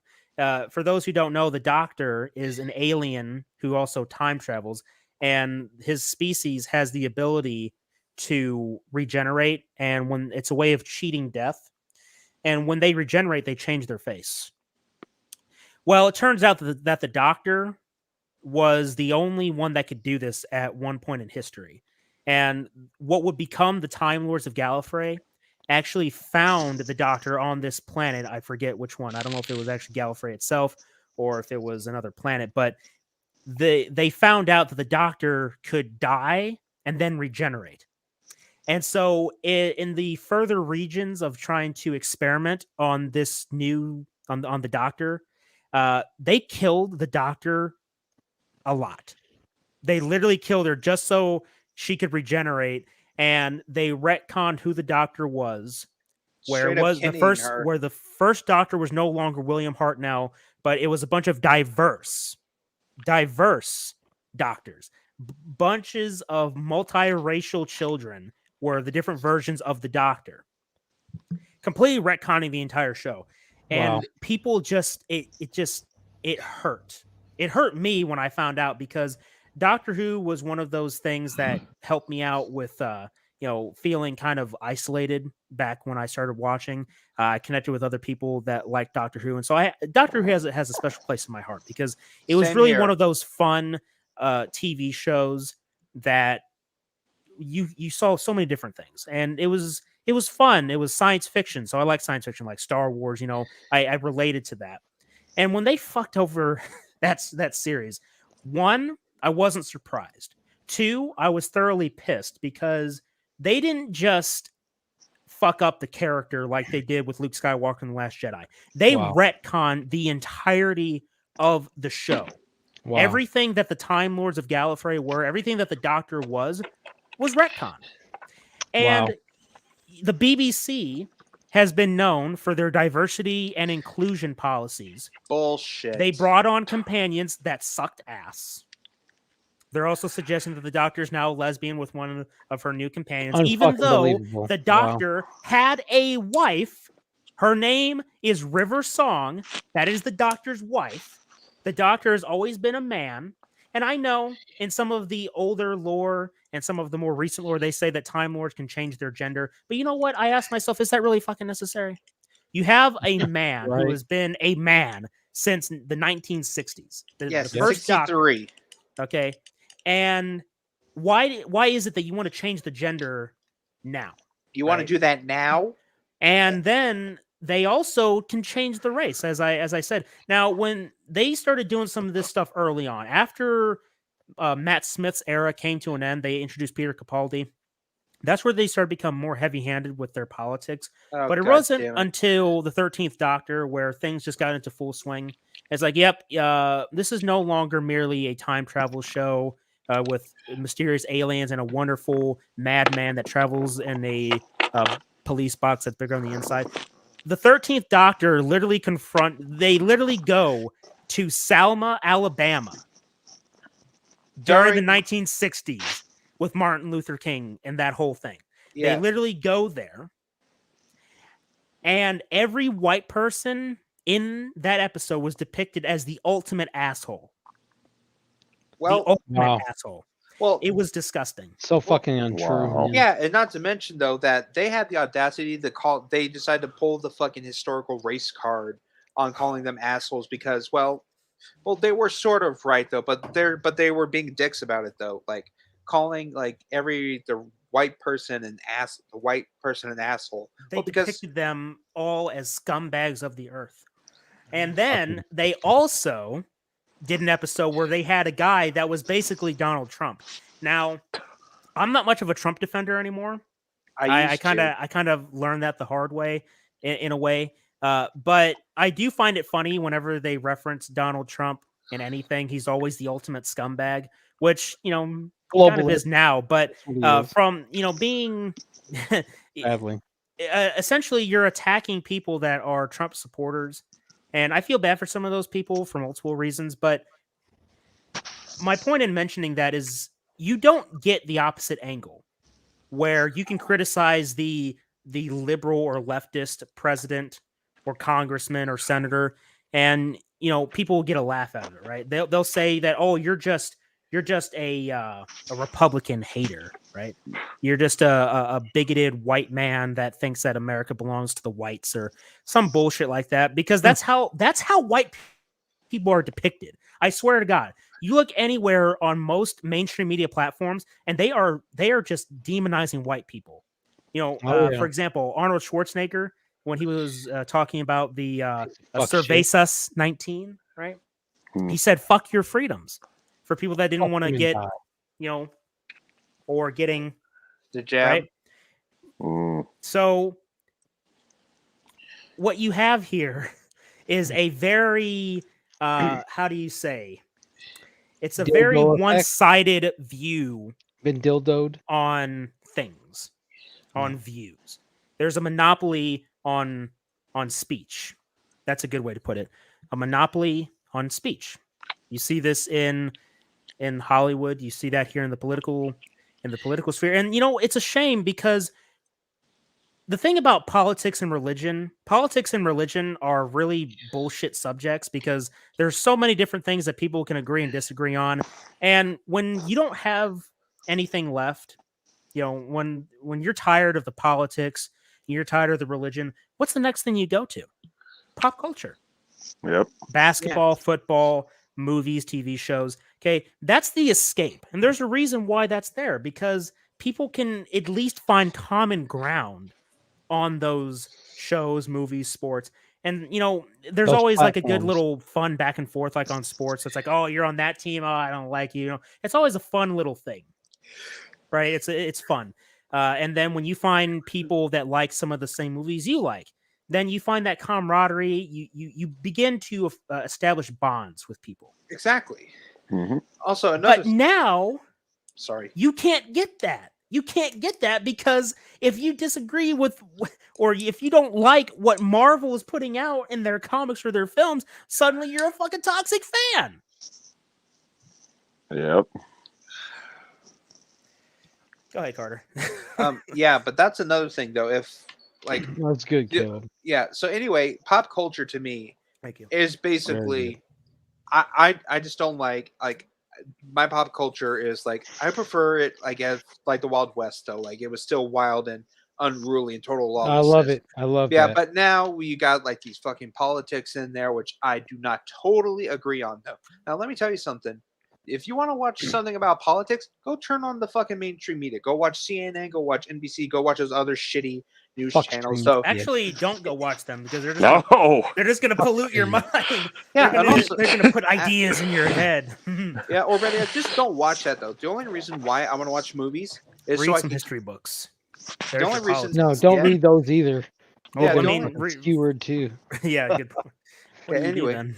So here's the thing though. The only reason why I watch movies or TV shows is so I could get away from the the bullshit that we call escape. reality. Right. That's what Right. that's Exactly. that. It's But now, escapism. yeah. So I try to Absolutely. escape the bullshit that we call reality and just go Sure. somewhere where it's totally different. But now, since you are bringing that shit into You're polluting it. you're polluting it. Just get that shit out of here, because that's the one thing I do not want to watch. Though, if I'm watching a movie and next thing you know, there's something in there about Black Lives Matter or Antifa, I'm be like, okay, you know what? Fuck this. I'm out. Like, okay, you know what? I'm just okay. You know what? For entertainment, you know what I want to do for entertainment though, because you're ruining pop culture. I would rather go watch a cow eat fucking Taco Bell and have an explosive diarrhea than watching the new Doctor Who series. That's a bad fucking visual, man. But you know what? See, that's why Like, it's I that say bad. this. That's why I say again that That's bad. you want to bro. start supporting people that are doing their own projects that will be rivals to those corporations, because That's right. the fans have it right a lot of the time. When somebody develops something like a fan film, right? Or even I'll use an example for Halloween, like Michael Myers, right? There's quite a few different mask companies out there that make the Michael Myers masks. And to be honest, some of them look like crap. But then you take something that's done by a fan and you see the intricate details, you see the passion and love that goes into that mask, and into those projects as well. And you get a better understanding of the mindset that somebody's in when they love something and they're putting their heart and soul into what they make. It looks really good. It's not just some corporate machine that's just churning out shit so they can make a profit. It's something that people actually care about. Yeah. Exactly. So when I see these fan films, I'm paying more attention to them now because I'm tired of what I'm seeing in Hollywood, because it's garbage. It's lifeless. It's lifeless. And especially custom Jason Voorhees masks. Oh yeah. Yeah, like they take like the crappy like dollar store ones, or they buy kits like Jason Voorhees like hockey mask kits, and they design them away like for Jason fans though, and they either sell them or they make them as collectibles. Like that one behind there, like that's not a custom one. That is from NECA, and it's very detailed. Yeah. I'm going to go ahead and read the chat. So, excuse me. So Rusty says, toxic fandom is so hypocritical. They aren't satisfied. I love Tom as Spider-Man or love the movie stories or bought the movies on Blu-ray just because I hate MJ and his Scooby Gang. I'm toxic. Yeah. And it's ridiculous that that's the level of discussion that people have in something that's supposed to at least bring people together. Yeah. You know, people arguing about this stuff. Look, I mean, you're always going to have disagreements about things like, oh, I like this certain movie above that other movie. But that's not toxic. It's just the reality of the situation that, okay, in a franchise, in a franchise, you have different movies that have more pull on certain people than others do. So someone says, okay, out of the entirety of the original trilogy, I like Empire Strikes Back the most because it's a really great story and has really well done characters. Then you have somebody else that says, yeah, you know what? I absolutely agree with you. Though I would say that The Return of the Jedi is my favorite Star Wars movie from the original trilogy because there's a lot of emotional payoff. And that's good. That's really good because you're finding, you're acknowledging that Empire Strikes Back is a better made Star Wars film, but for your personal satisfaction, you enjoy Return of the Jedi more because it has that emotional payoff. It resonates with you more. And that's great. And the best thing is you can still like both of those movies. Just because you prefer one over the other doesn't mean that you don't like it. Exactly. It means that it's just there's something in that other film that resonates with you more. Absolute. Beautiful. Mm-hmm. And that's a good thing. It's a beautiful thing. But these days, you criticize the goddess known as Rey Skywalker, you're fucking sexist. Hell no. Mary Sue. Mary fucking Sue. Yeah, Rey Skywalker. Oh, we're using our made-up names. Yeah. See, I'm Spider-Man. Why the fuck didn't she ever use that yellow lightsaber? That still pisses me off. Well, I'm pretty sure she made it though. Just now. But you know what? Why not have that in the beginning of Rise of Skywalker? Exactly. That movie was shit, by the way. Just as a quick side note, they brought back the Emperor, and the explanation that they give somehow. The dark side of the Force is a pathway to many abilities some consider to be unnatural. That's literally what he said. When Kylo Ren asked him, how the fuck did you come back? Somehow Palpatine's returned. The dark side of the Force has a pathway to blah, blah, blah, Disney. Bullshit. That's literally the explanation we're given. The Emperor is still alive because he's alive. He just happens to be alive. Fucking two Death Stars later. No, it's fucking over, bro. We can't forget about Starkiller Base, the ultimate Death Star weapon that gets destroyed just as easily as the first two Death Stars. Most powerful. But now we got Star Destroyers with the firepower of one Death Star. Oh, no shit, and there's like a shitload of them. What and the fuck? Let's not forget about the Emperor with his vehicle disabling lightning that shoots into the sky. Overpowered. God mode. It's like they turn on God mode. What about the audience that he had? Who the fuck were they? Probably clones. And how the hell did they survive? I mean, that place, that planet that they were on was pretty fucking lifeless. Dude. So how the fuck do they survive? We don't get any explanation. Oh, and let's not forget that they can you have a what is it? Can you plagiarize yourself? Is there such a thing as self-plagiarizing? Because I am all the Sith and I am all the Jedi. It's like what? You're a claymation fuck. I'm sorry, dude, but just quoting that makes me cringe. I mean, you take something that was badass for the most part in Avengers Endgame. It was a great send-off for you him. Just fucking make it cheap. Yeah. You plagiarize yourself, Disney. You're letting this shit happen. Yeah. Somebody, and that's the funniest thing. Somebody on the board seduced you, sat down and said, you know what? We're going to have them say this line and it's going to be awesome. They actually approved this. I'm sure they did. I know. It's really disgusting. It wasn't earned either, to say the least, because she was such a poorly written character. Yeah. She just does everything way too well. And Nothing everybody to likes her too, by lose. the way. And Right, we it was- had hopes of her being a Kenobi, but it's kind of impossible. But no, she Look, turns out she's a clone of Palpatine. I did not mind the idea that she was a Calm down. Palpatine. I didn't mind that idea whatsoever. I thought that would have been a really cool idea. Here's what they should have done. You know how in Revenge of the Sith, Palpatine talks about how fucking Darth Plagueis could influence the midichlorians, if you want to go there, to create life. There was always the theory speculating that Plagueis created Anakin. Because, he had the virgin birth, and Palpatine was all, ooh, I gotta get some of that. But he can't create Vader, so next bet, take him as his apprentice. So maybe if he did survive Return of the Jedi, which I hate to entertain that idea, but bear with me. What if Rey wasn't his granddaughter, but he created her? Wow. Yeah. Like his actual creation. Much like he mastered what his master, that sounded redundant. Master was mastered it. Jesus Christ.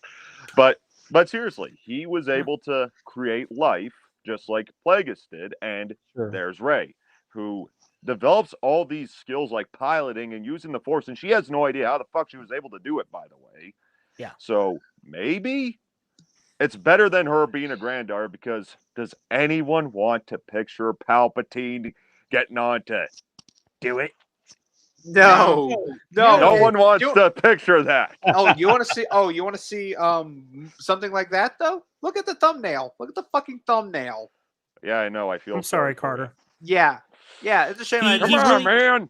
He really liked that helmet you were wearing. Oh my god, I would have just turned around and beat the shit out of him with the helmet. Your helmet is so big. I would have headbutted him with the helmet and just started beating the shit out of him with it. That moment? No, I was being violated. I feel like it was Bill you were Cosby. violated. But Yeah, know what is I a went there. better? Know what's a better Star Wars movie than the sequel trilogy? What's that? What? Spaceballs. Oh, You're yes, right. yes, That's yes. right. Mel Brooks in the crew. There Oh, you yeah. go. There you go. Ugh. I am being This is violated. funny shit, man. Now, see, I don't know what's Where'd these worse: faces from? seeing what's happening to Carter, or Trump just saying, "Yeah." Wait a minute. Carter was getting a neck job from behind. Yep, Just bask in that beautiful picture. That's a winning couple Yeah. right He was getting Hollywooded all right, wasn't he? Oh. but I'll tell you what Wow. though. I would have kicked the Funny shit shit. out. If I would have kicked the shit out of him, or I would have said, "Hey, I have a better idea. Give me $700 billion tax-free offshore account." No. Yeah, I got your offshore. It's called Epstein Island. Will Yeah. 2022 be the year Danner makes a channel? I Just hope so. Bacon. I hope And so. then this one's for you, Carter. Bacon says, "Haram Biden." Oh fuck no! Fuck that. I'd shoot that guy. I'd shoot that. I'd shoot that fucking gorilla if it was a president. Oh my god, man. God That's damn it. funny. There's another Funny thing that just occurred to me here. Okay. Like What? when it comes to criticizing the sequel trilogy, is like criticizing the characters. Like you can't even do that anymore. You Like can't. it's not just that, because not only do they do the whole toxic fan shit, they also act like you're bullying the actors. Like, Oh, like, like- look, I like- might think that Rey was a poorly written character, but I'm not saying Daisy Ridley is a bad person. She Yeah. seems like a really nice person in real life. And I could say the same thing about Kelly Marie Tran. I hated Rose, but do I hate the actress? No. No.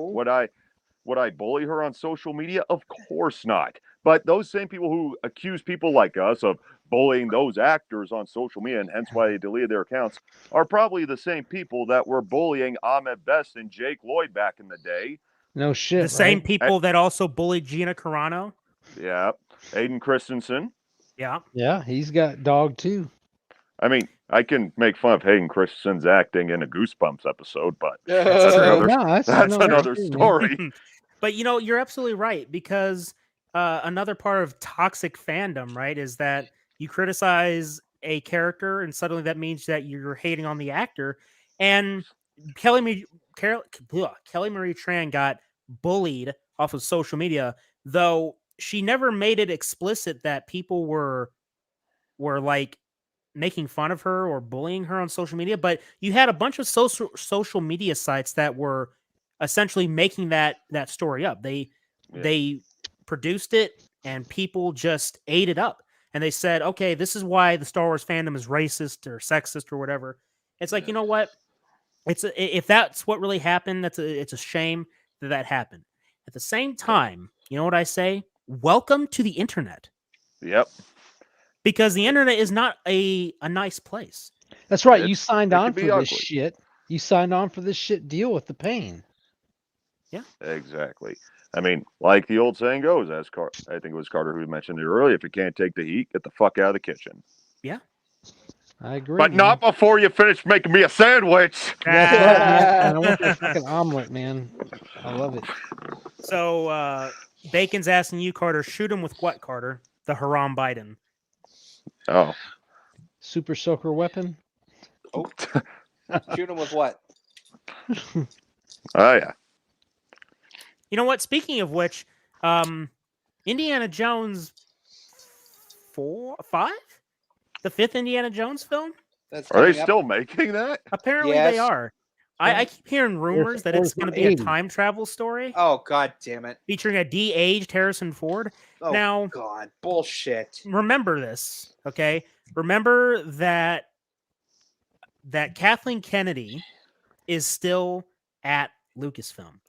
And I can't help but wonder if she would like to fuck over another one of George Lucas's prize creations. You know? Well, as soon as I saw Harrison Ford with a mask on set, yeah, it was just like, what? Yeah, that this was is what I think of Kathleen Kennedy.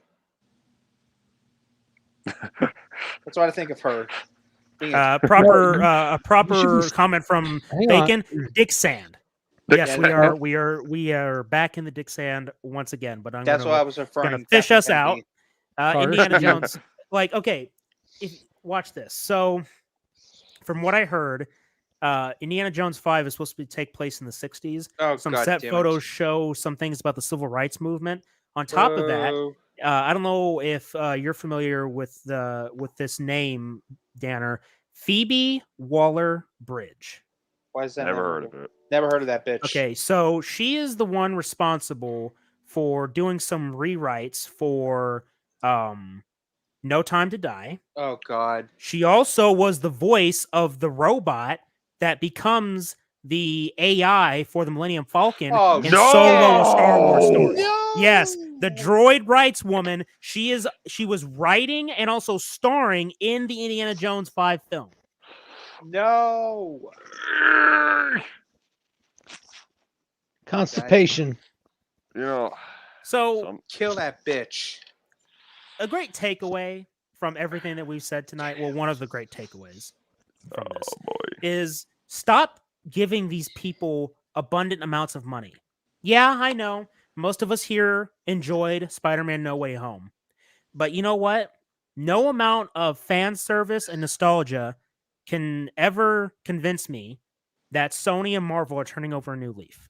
No. They're not. Especially Sony. They made the fucking Emoji movie, okay? Oh, God, yeah.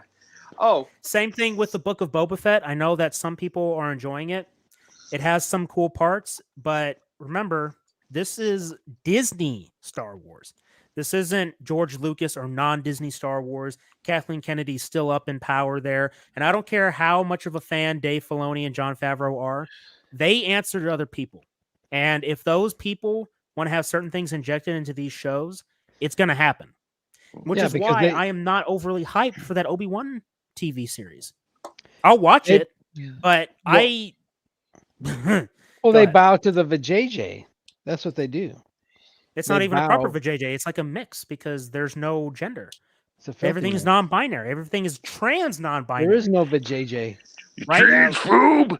Yeah. This would have been me. Yeah, I was kind of hoping to see that. Kathleen Kennedy, I am relieving you of your position. And I'm relieving you of your position. I'm relieving you of your position, Kathleen Kennedy. I give up. I give up. Security. Don't surrender to that shit, man. Yeah, if I was in charge, if I was George Lucas's son and I saw this, I'll be like, yeah, I don't think so. Kathleen Kennedy, I am relieving you of your position. Security, grab her and literally throw her out through a fucking window. George please. Lucas' son is non-binary, whatever the fuck. No, if I was his son, I would have done that. Like, yeah, security, grab her and literally get her shit and throw her out of the fucking window. Throw her out the front window. The problem is that there's too much identity politics going on, and it's Yep. among many things that have infected pop culture. Throw that creature right there out. Throw her out. Yeah, throw that creature out. It's the creature. It's just ridiculous. And the sad thing is that now that they've had a stranglehold on pop culture for the longest time. I'm praying that going forward, and it will, because it is the nature of the universe, that once something has gone to the most extreme side, it's going to eventually swing back. It's just a matter of how long and what exactly is going to survive from this. And this is something that you have to remember. This is for everybody watching and everybody here. You cannot forget what these people have done. They can go back and what they said and say, oh, what's happening now with cancel culture? That's wrong. That's bad. Remember that those are the same people that did and supported cancel culture themselves. Don't ever give them the benefit of the doubt, because for the longest time they've been doing nothing but criticizing people like us for even going against their shit. Yeah, they're the progenitors of the problem. Yes. Yep. From the outset to the end, and so their crash and fall will be monumental. And when that happens, sorry to interject this really quick. And when that happens, I want to get in on that. So I have hinted in the past that I'm working on my own little comic series, and I will have a small announcement to discuss right now. So it's my comic series is it's inspired by Doctor Who, and you guys already know I gave my thoughts on the new Doctor Who stuff and how it was thoroughly ruined. So I wanted to develop something that was similar to Doctor Who, that honored what that show once was, but also do something different to be an alternative. I'm still in the very early stages, but I do have a name. The name of the series, which I'm hoping will eventually become a live action thing. Of course, I got to get the comic actually down first, get it out there, have people enjoy it, see what they like about it. And so the show is called, or the comic is called Echo 115. And it's going to be similar to Doctor Who in the sense that it follows an alien, a very intelligent alien that is on Earth. And there's going to be similar vibes to the TV show Angel from the Buffy the Vampire Slayer universe. There's going to be some vibes off of that. There's going to be a lot of creature feature type things in there, similar to the X-Files or Doctor Who with the different aliens and stuff. And I'm really excited for this project because, like I said, I was inspired by Doctor Who and what I loved about that show. And I want to get in on this market when the pendulum swings from that extreme shit back. Because when that does, I want to be there when everybody's ready, when they have acknowledged that the bullshit of what they've been consuming for the past few years, when that shit goes by the wayside and people are looking for something else, I want to be there and say, hey, come on over here. I think you'll find a lot that you'll enjoy about this, something very familiar to what you once loved. And I want to be able to put the story out there because it's going to inspire people, I hope. Yeah, I'm putting a lot of positivity in there, something that people can relate to and also find enjoyment in, something that is relatable, informative, yet also fun at the same time. Yep. Also, Amen, brother. And I would like to be there with him too, though, because I'm helping him out.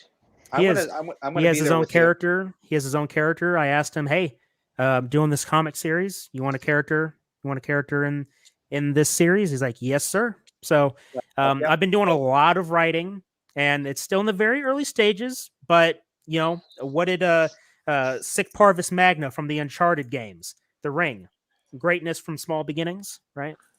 So when I say go support independent projects, this is what I mean, because not only have I been supporting independent projects, i.e. Roseblood, we did an interview with Peter Anthony, and it was a great interview. That fan film is really good.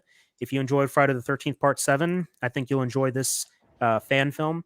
But go out there and search for those alternatives. And if it's something that you can connect with, then latch on to that, because one day that little comic series that might not be as well known as the big two eventually that could be one of the new big franchises that you'll see.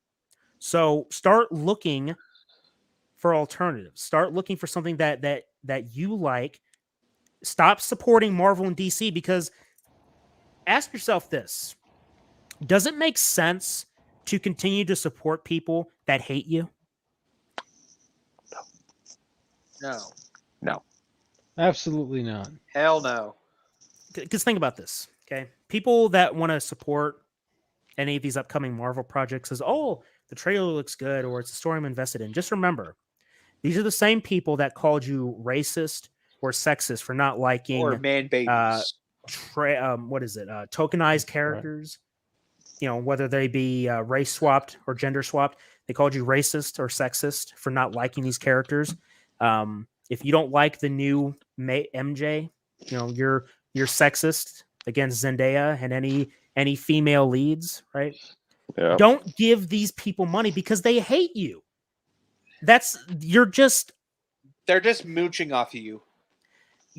I'm trying to think of a mild term to use, even though I want to use some heavy-handed language, but vampires? No. My point is that stop Greedy supporting Jews? these people. Stop supporting the people that hate your guts. It makes no sense to do that. Makes zero sense.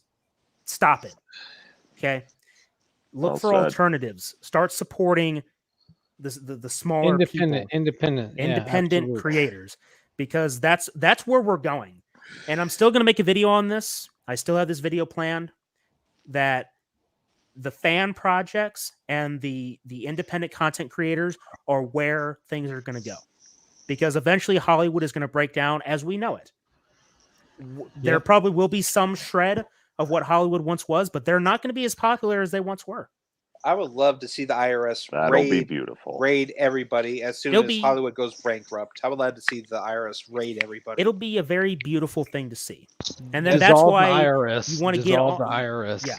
I mean, that's why you want to get onto this stuff now while the ground is still fruitful. Start planting your proverbial seeds. Fertile ground. Yes. Start planting the proverbial seeds and let that stuff grow, because yes, it's small right now, but Sic Parvis Magna, man. Sic Parvis Magna. Greatness from small beginnings. Hell yeah. So that's going to do it for this evening's show. We're going on at 2 hours. I think this is our longest episode, but this has been a fantastic discussion. Thank you very much, Mr. Danner, for coming on.